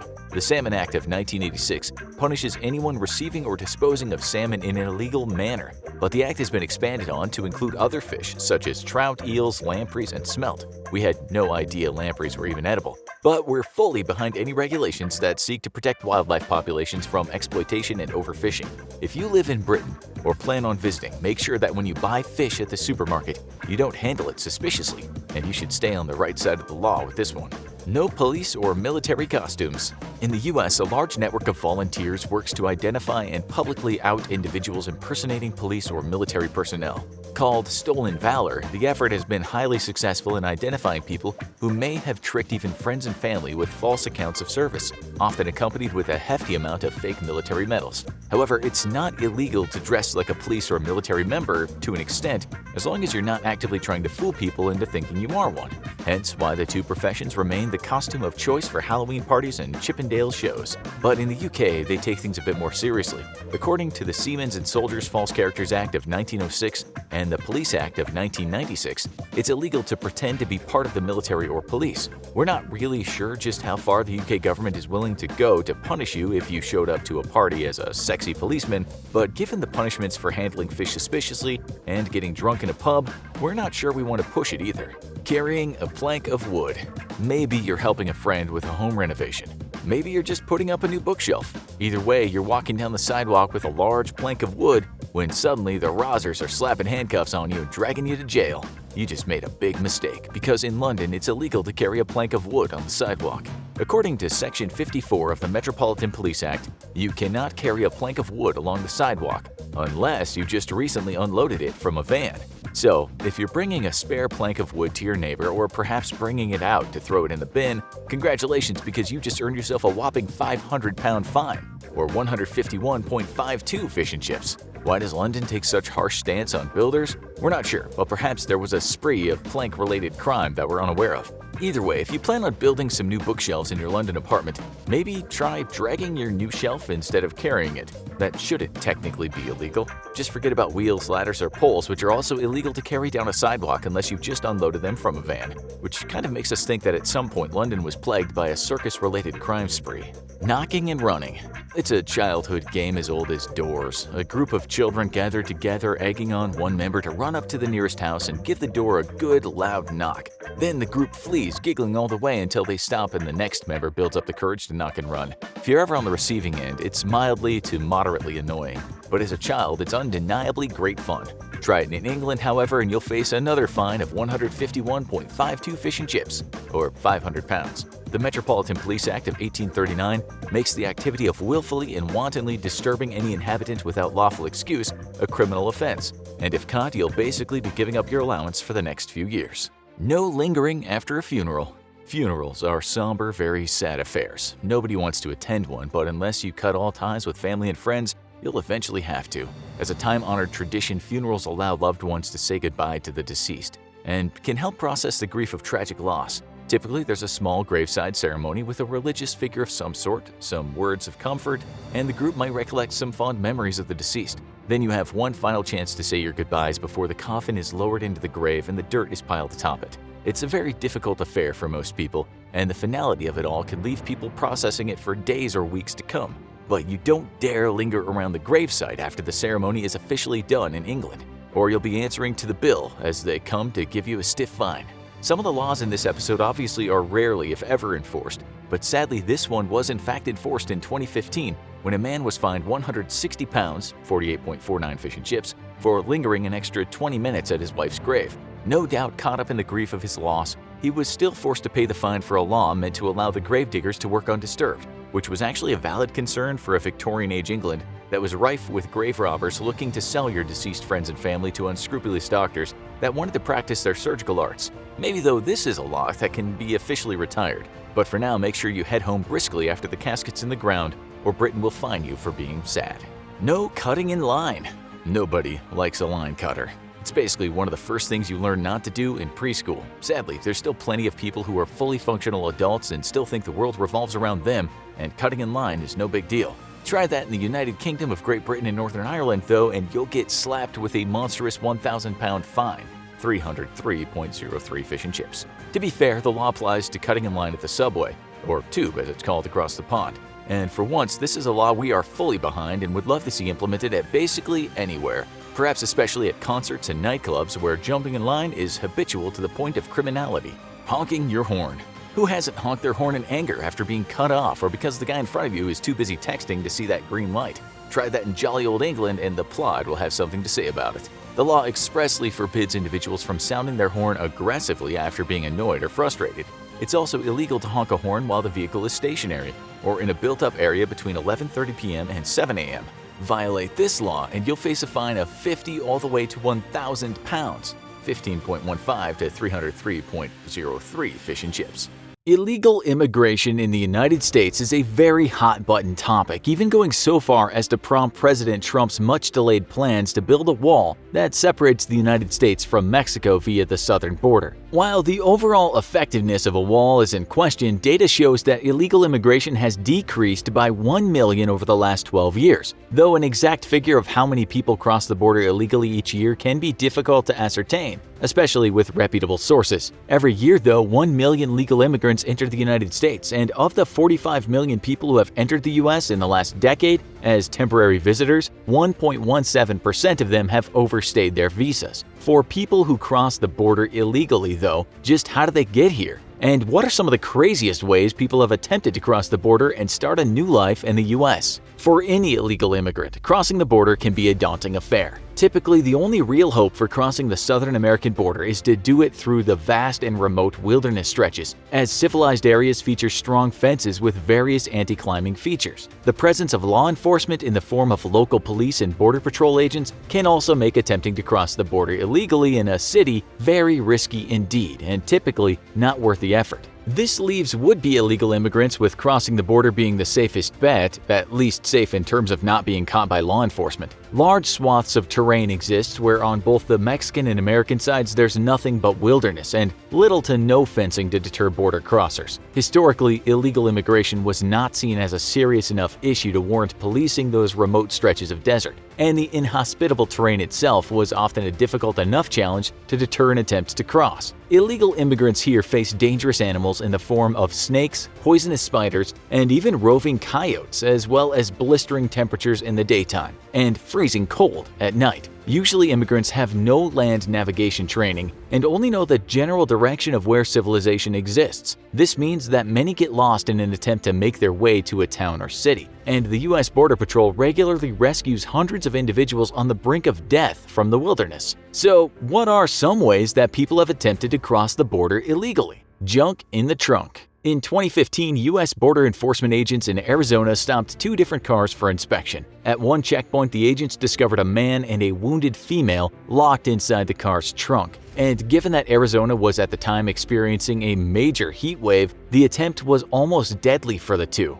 A few miles away, another car was stopped for inspection, but the driver put the pedal to the metal and ran into a spike strip, which blew one of the car's tires. The driver fled into the wilderness, but agents found 2 other men locked inside the trunk of his car as well. Hitching a ride in a car trunk may not seem like a crazy way to try to cross the border, but given the extreme heat in the southern desert states like Arizona, let alone the fact that the heat wave was occurring at the time, it can be a deadly way to try to cross the border. Shockingly, the attempt was nothing new, and earlier in the year, Border Patrol agents discovered children being smuggled in this same way. Can't beat 'em? Join 'em. In 2015, Border Patrol agents were on routine patrol in Laredo, Texas, when they drove past another Border Patrol vehicle. At first, neither of the 2 agents thought much of it, but given that they knew their patrol area pretty well, the driver later said that something about the vehicle just didn't seem quite right to him. Turning around and following the other Border Patrol vehicle, the real agents finally pulled over the fake vehicle and discovered it was stuffed to maximum capacity with 12 immigrants. Naturally, the driver was arrested and the immigrants detained, with Border Patrol investigating where the vehicle came from and how it was made to look so much like the real thing. Getting to America, Evel Knievel style. Jumping a border fence is nothing new. You've probably jumped plenty of fences in your teenage years. But what do you do when you need to transport hundreds of pounds of drugs over a border fence? Well, you could try to jump the fence one by one with your best friends, trying to sneak your drugs into the US individually, or you could say screw it and take a page out of professional stuntman Evel Knievel's book and build a ramp to jump the border fence with your custom-made Jeep Cherokee. That's exactly what 11 individuals attempted to do earlier this year in February, when border agents discovered vehicle tracks in a protected wildlife sanctuary along the border. They requested a helicopter to help them search for the vehicle, and soon enough the chopper found a desert camouflage Jeep Cherokee racing back toward the southern border after being discovered. With the helicopter in hot pursuit, the driver of the Jeep floored it and made straight for a makeshift ramp that had been erected over the border fence, apparently hoping to jump the fence, and likely the same way he had gotten over it earlier. This time though, the Jeep got stuck and 11 men were forced to flee into the Mexican wilderness on foot as the Mexican army was called in to track them down. Interestingly, the Jeep had been completely modified, not just with desert camo paint job, but it had most of its body removed so as to lower its weight. Even the windows had to be taken out.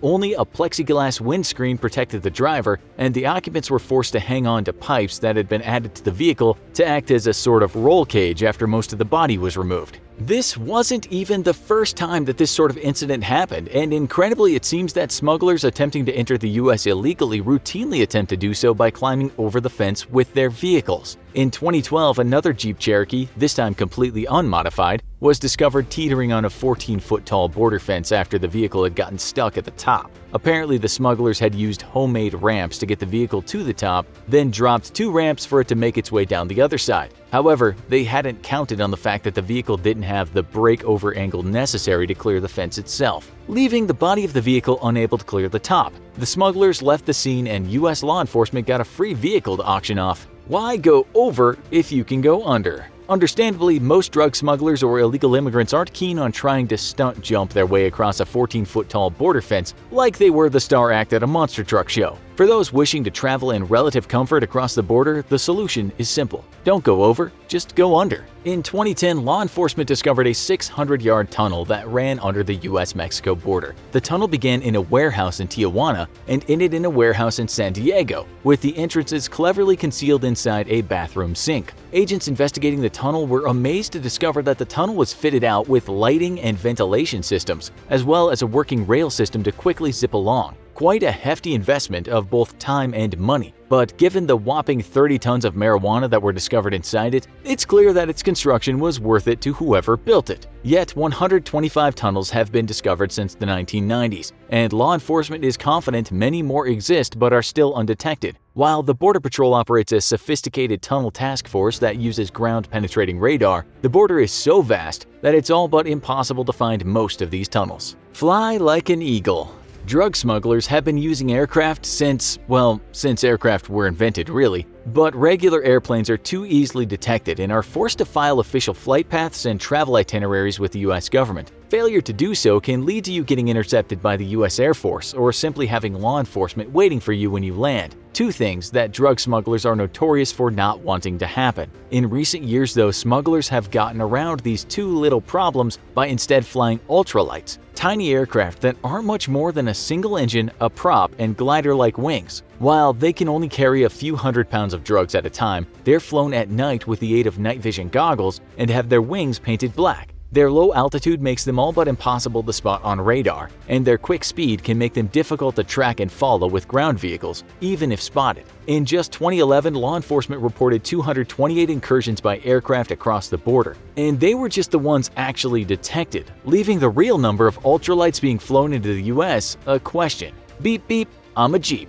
Hiding in the trunk of a car is likely a pretty obvious and dangerous way to get caught. But what if you could become the car? That's exactly what hundreds of illegal immigrants try to do every year. Border Patrol agents routinely discover individuals who have attempted to hide within the actual vehicle itself, as in the bits and pieces of it. One man attempted to camouflage himself as a chair, having himself sewn in completely into the frame of the car chair. Despite looking like an obviously lumpy chair to even the most casual of observers, the man honestly believed the attempt would work. It didn't. Yet two other immigrants were discovered in the actual engine compartment of a van. Yes, laying right on top of the engine itself. One man lay with his head to the left facing up, while the other lay with his head to the right facing down, both of them neatly fitting into the engine compartment like a very weird Lego puzzle. Another immigrant was discovered sewn into the back seat of a vehicle, though at least his hiding spot was a lot less obvious than trying to be made to look like a chair itself. Another stopped vehicle revealed a woman who had actually been hidden inside the dashboard of the vehicle itself, somehow incredibly stuffing herself into just a few inches of breathing room. Two men were also discovered stuffed into the floor of a car with a carpeted panel sealed above their heads. Being sewn into a car seat or stuffed into a tiny compartment may sound ridiculous, and admittedly, when you see the image of the man who tried to pass himself off as a seat, it really does look ridiculous. But it's also very dangerous. The temperatures at the US-Mexico border are typically well over 100 degrees, and being confined in such tight spaces or being sewn into non-breathable upholstery can be a death sentence. Indeed, every year, tragically, the US Border Patrol discovers dozens of dead immigrants, both from being stuffed into unsafe compartments or from attempts to cross the vast southern deserts and the dangerous Rio Grande on foot.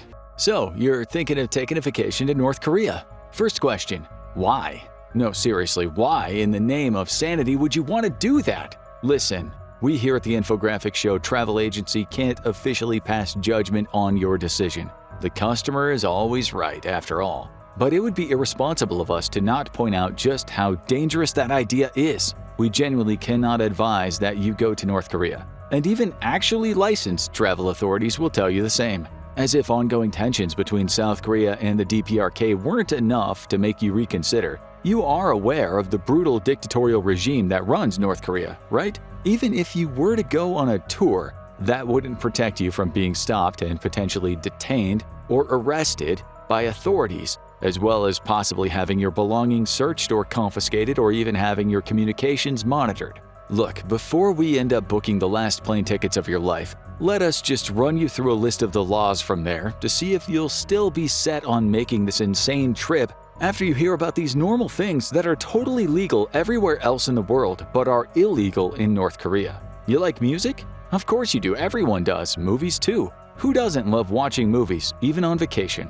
Well, you can wave those things goodbye while you're under the jurisdiction of the DPRK. Listening to any music or viewing movies that come from outside North Korea is considered a criminal offense. The severity of the sentence that it carries can vary depending on where the banned media originates from. Say you feel like watching a Hollywood movie in your hotel room. Maybe you've downloaded it to watch offline on your streaming app of choice, or perhaps you've just got yourself a really good VPN. Hope you made it a good movie pick because it'll be the last one you ever see. Watching an American movie can actually get you executed in North Korea. If you're more a fan of Bollywood though, then don't worry. Watching Indian movies might mean you get away with just a prison sentence. If you're caught with any DVDs or media out of South Korea, then you could potentially wind up being sent to a labor camp for years. So maybe it's best to leave those physical copies of Parasite and Squid Game at home. And God forbid you decide to watch any, not safe for work movies, as that could also land you with the death penalty. While on your extremely inadvisable trip, you might feel the need to phone home just to let your friends and family know what a swell time you're having on all these guided tours where you aren't allowed to deviate or explore. Well, good luck getting away with that, since making an international call from within North Korea is also a crime. As a matter of fact, it's another one that could get you executed, as a factory chief in the South Pyongan province tragically learned. In 2007, the North Korean man was executed for making international calls. Apparently, he had 13 phones installed in the basement of the factory where he worked, all so he could make calls out of the country. What's worse is, in order to make an example of him, the man's execution was made into a public spectacle. He was put to death by firing squad in a stadium with 150 spectators turning out to watch his execution. And as if the whole horrible affair couldn't get any worse, 6 more people died when they were crushed in a stampede as they attempted to leave the stadium. And you thought your cell phone provider's roaming charges were bad enough. Speaking of roaming, you should probably keep an eye on your choice of wardrobe while you're out and about in the DPRK. After all, it's a tense place, so at least you want to wear clothes that make you feel somewhat comforted and comfortable. Best hope you don't feel at your most comfortable in jeans or skirts though, because that could see you taken to court. According to the North Korean government's official newspaper, and by extension Kim Jong-un himself, wearing jeans, especially skinny jeans, as well as any branded t-shirts with visible logos, is considered to be an act of embracing Western capitalist fashion. Additionally, wearing skirts that show off anything above the knees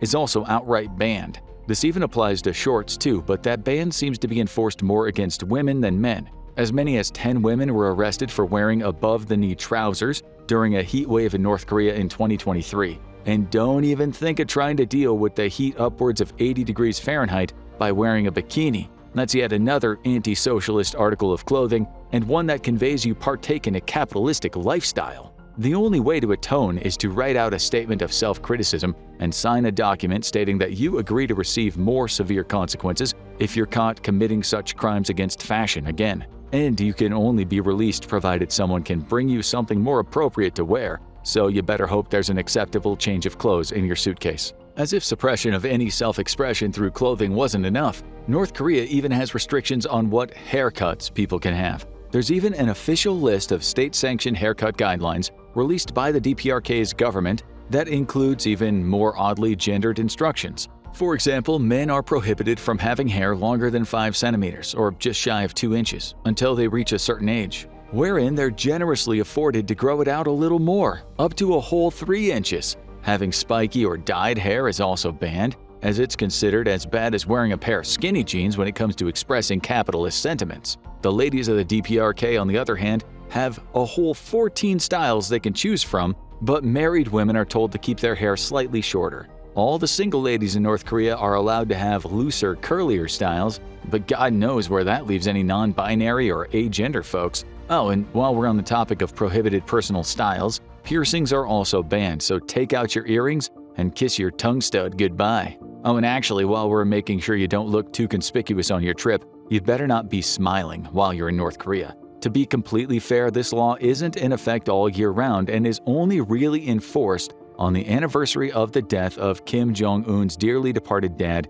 Kim Jong-il, who died in December 2011. A 10-day mourning period is in effect every year, starting on the 17th of December, during which time North Koreans are forbidden from smiling, laughing, or engaging in any kind of leisure activities. That means if you've got a birthday during those 10 days, forget about it. Not anymore, you don't. And if somebody dies during that time, then you aren't allowed to cry out loud or even remove their body until the mourning period is officially over. Anyone found to be breaking these rules is treated as an ideological criminal and is arrested, never to be seen again. So best start practicing your poker face to avoid smiling during the mourning period. Oh, and the same rules also applied during the annual commemoration of Kim Jong-un's grandfather, President Kim Il-sung, who died in July 1994. Remember when we mentioned needing a really good VPN if you wanted to try your luck at watching movies in North Korea? That wasn't just a great joke, but also really subtle foreshadowing, since there is no internet access in North Korea either.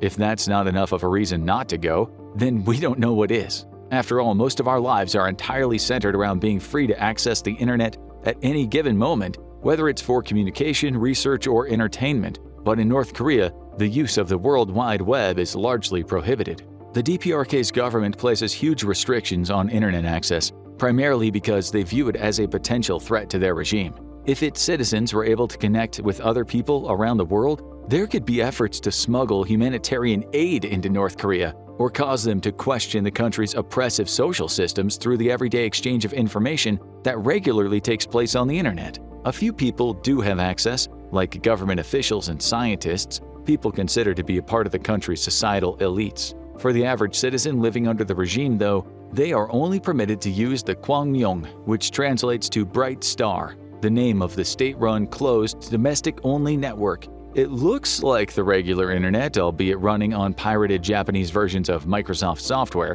but it can only access certain sites that are approved by the government and requires specialized clearance to even log on. In fact, if you ask most North Korean citizens about the internet, most of them might not have a clue what you're talking about, since so much of the population is still living in poverty. But restricting internet access isn't the only way that North Korea keeps its citizens isolated from the rest of the world, and even from each other. Hope you weren't too attached to your smartphone or laptop, because you'd sure have a hard time owning those in North Korea. Yet, even owning a computer requires permission from government authorities, and all personal computer owners have to be registered with the police, like firearms would be in the US, in an ideal world at least. Phones are a little more readily available but are mainly concentrated closer to major cities like Pyongyang. And even then, it's not like phones are allowed to connect to the internet. Visiting tourists have to deposit any phones or computers on their person with security guards and are only allowed to have them back before they leave North Korea. Hell, even owning technology that the rest of the world left behind in the 90s, like the humble fax machine, is outright banned. Okay, so what about cameras? After all, you'd love to have something to commemorate your life-threatening trip rather than this "I went to North Korea and all I got was this dumb shirt, thank God" t-shirt. But taking pictures is also banned, right? Well, yes and no. There's a popular belief that photography is outright banned in North Korea, but in actuality, this is only partially true. It's more like taking photos of certain places, people, and things that are restricted. You can take photos, just not as freely as you can in most other places around the world. Taking any pictures of military installations, checkpoints, or vehicles is straight up not allowed, with the main exception being the demilitarized zone between the north and south. Most parts of the capital city of Pyongyang are fair game for pictures, but that's also by design. The city is intended to depict a different, far more positive image of the DPRK, rather than being an honest example of how oppressive the regime is. On top of that, there are also pretty strict guidelines about how photographs have to be taken.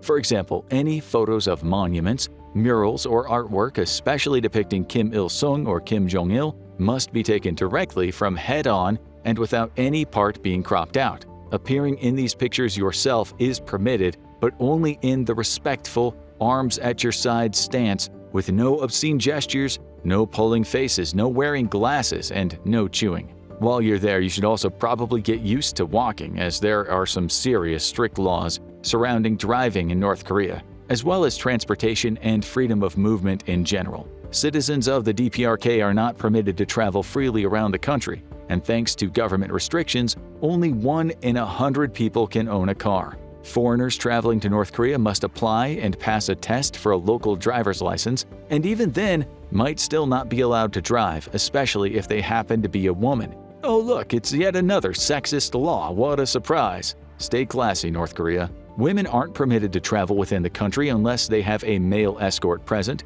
and are forbidden from being able to drive at all. And that includes North Korean women who work as traffic officers. Yes, women whose job involves enforcing traffic laws are themselves not allowed to drive. They can ride bikes though, which is almost just as good, right? When it comes to public transport, visitors from outside the DPRK are not permitted to board. And although they are allowed to hail taxis to get to and from their hotels, Some North Korean taxi drivers will be reluctant to take tourists as passengers without a local tour guide or interpreter also present. Seriously, you're still not reconsidering this ridiculous North Korean vacation? After everything we talked about? Fine, well, you better not stay up too late while you're there. Not only are you going to find the nightlife in the DPRK pretty lacking, but you'll probably find yourself in the midst of a state-imposed blackout if you're still up in the late hours. North Korea is subject to regular energy shortages, with some of the poorer parts of the country only receiving power once a year. For the rest of the country, including the capital,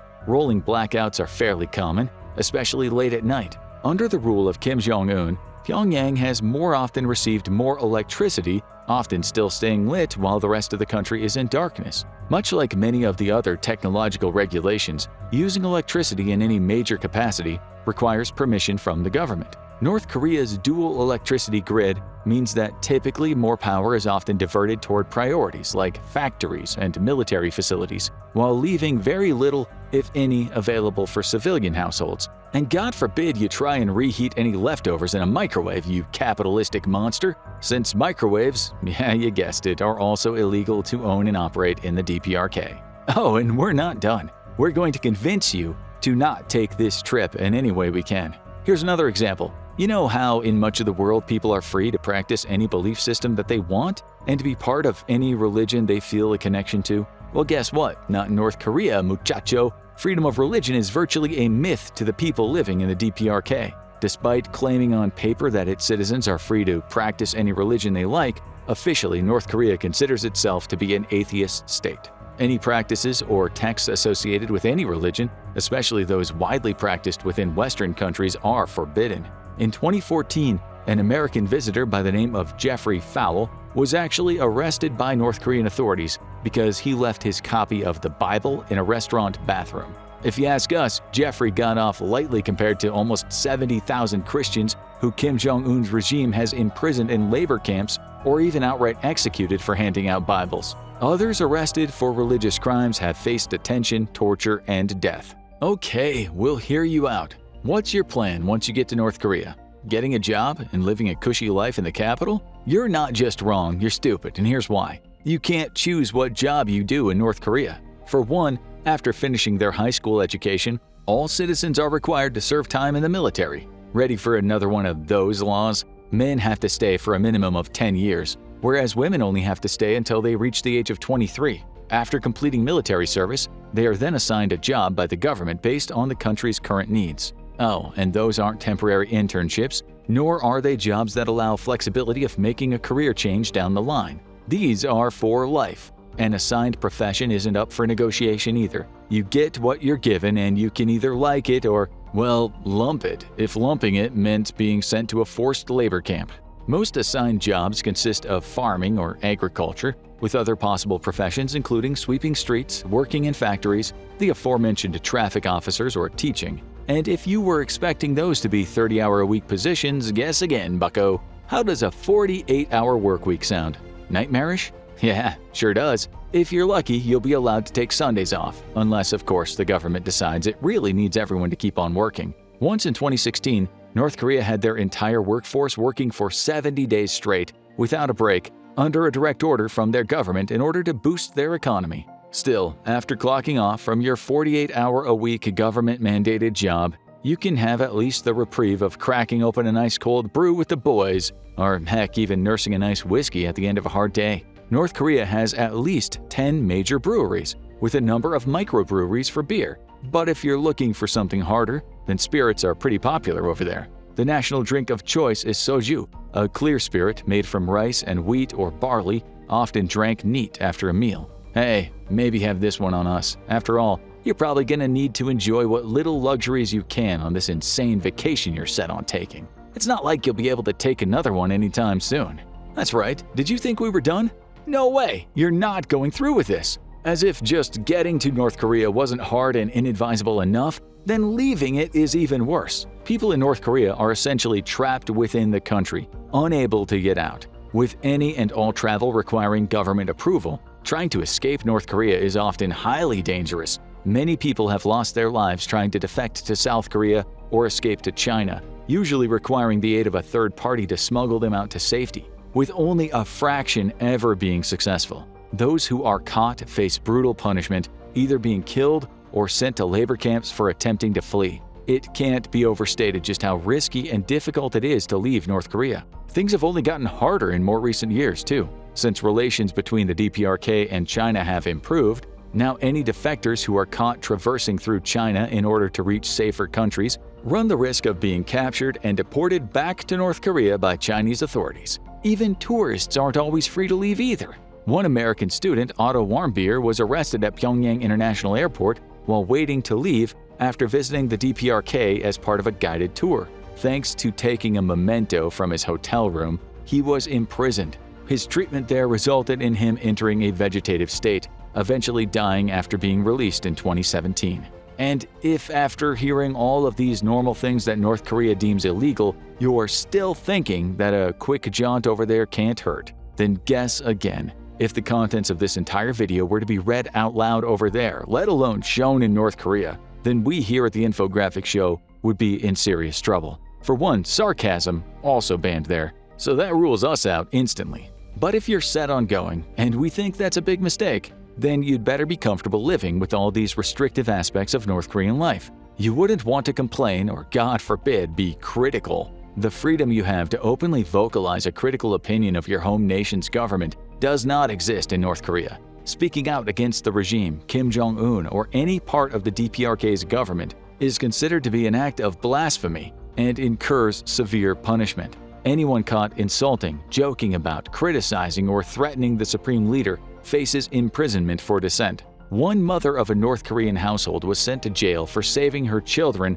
while her home burned down, instead of recovering her state-issued portrait of Kim Il-sung.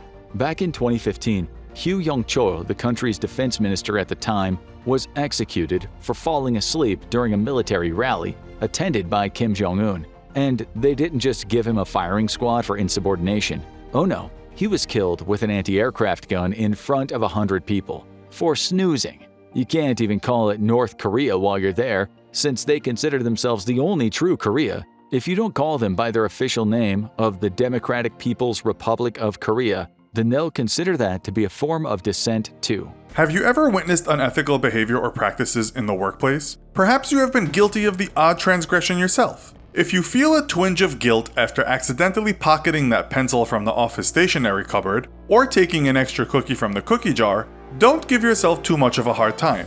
What goes on upstairs in the corporate boardroom will put things into perspective and probably make your toes curl. Let's take a look at the dirty tricks played by tax accountants and bankers to gain financial advantage. Let's take a peek at brand bullying, price fixing, and creative accountancy, all common practices in the corporate world, in this episode of the Infographic Show, Unethical but Common Business Practices. In 2015, the Washington Ethics Resource Center stated that within the past year, almost half of us witnessed some form of ethical misconduct in the workplace. Some of the most common unethical behaviors include misuse of time, lying to employees, employee theft, and violating internet policies. That last one is a big problem for corporations who coined the term cyber slackers to brand us workers who surf the internet during office hours. Corporations have yet to find a practical way to tackle the multi-billion-dollar problem of workers who would rather be surfing the internet, checking their social media accounts, or watching the Infographic Show on YouTube, when they should be either crunching numbers or working the phone. But don't panic. While the workforce on the lower rungs of the corporate ladder is updating their status on Facebook, bigger matters are afoot in the head office. In no particular order, here are 10 of the most unethical practices in big business. Number 1. Falsifying product information. Companies often band around the phrases scientifically proven and guaranteed results. And yes, false advertising is alive and well and on your television screen. From breakfast cereals that claim to make you more intelligent to yogurts that keep you slim. While crossing the line between truth and lies often hauls in huge profits, it can, on occasion, hit the company in the proverbial gonads. Beganin Carruthers was one of the many consumers who brought a legal case against drinks company Red Bull, whose company slogan, "It gives you wings," he found misleading. Carruthers had drank Red Bull for over 10 years and had not developed wings, nor shown any signs of enhanced mental capabilities at all. Red Bull settled the class action case for $13 million in 2014, and Carruthers and company flew happily away into the sunset. Number 2. Brand bullying. Making a product appear superior by discrediting rival products, otherwise known as brand bullying or advertising wars, is a common tactic that brushes the boundaries of ethical practice. One company simply bullies another out of the marketplace, or maybe two companies go head-to-head and toe-to-toe, battling it out for market share. Creative advertising is fun and fiercely competitive, but when brand marketers begin mocking their rival brands, we're drifting into unethical waters. Pepsi and Coke have a long checkered history in the brand warfare trenches, as do phone manufacturers Apple and Samsung. Lawsuits are uncommon with this type of practice. That's due to corporate fear of waving the white flag and admitting that they're the target of bullying. If the advertising world is like a playground, filing a lawsuit is like telling the teacher you've had your shorts pulled down.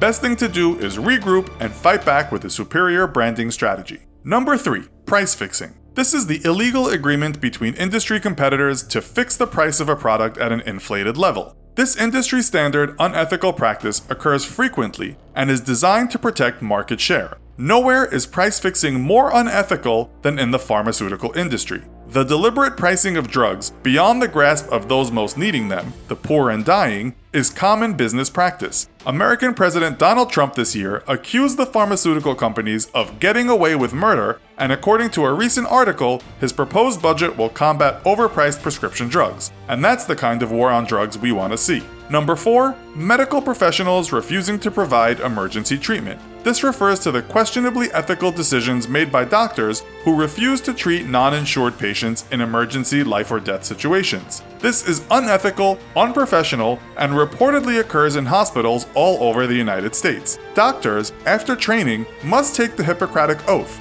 and although they can and do refuse emergency patients for many reasons, potential non-insurance coverage shouldn't ethically be one of them. In most places in the world, health emergency care is delivered before insurance status is determined. Number 5. Fat cat bonus payments. The inflated bonuses paid to the bankers and brokers who directly or indirectly brought the Western financial markets to their knees in 2008 is clearly unethical. An October 2008 article in London's independent newspaper reported that bankers hadn't lost a penny of their multi-million-dollar bonus packages, despite the greedy bankers causing the worst financial crash in 80 years. That same year, city workers took home $23 billion as banks failed, countries fell, and families were driven out of their homes to go live in dumpsters. Number 6. Creative accountancy. Almost every company cooks their books to some degree, but when you have mega corporations who are trading billions of dollars of shares every day, as oil and gas company Enron did in 2001, many investors stand to lose a fortune. Enron, who simply lied to its shareholders about company performance, was hiding debt and not disclosing its actual earnings. The walls came a-tumbling down in 2002 when it became apparent in one of America's largest corporate scandals that the company had debt it couldn't meet and looked set for disaster. To make matters much more unethical, the top Enron executives, who knew just where the company was heading, sold off their stock while the price was still sky high, leaving shareholders high and dry and employees jobless once the true financial picture was realized. Number 7. Tax avoidance. While perfectly legal, tax avoidance is the use of financial tactics not intended or anticipated by governments as a vehicle for tax advantage. The use of overseas tax havens, while not technically tax evasion, is certainly operating outside the spirit of the law. Companies such as Starbucks, Amazon, and Google have been singled out for this method of tax avoidance. But they aren't the only ones. In 2011, ActionAid reported that 25% of the UK's FTSE companies avoided taxation by locating their subsidiaries in tax havens. This increased to 98% when using the US definition of tax haven, and the UK magazine Private Eye reported that the top 10 FTSE companies pay no corporation tax at all.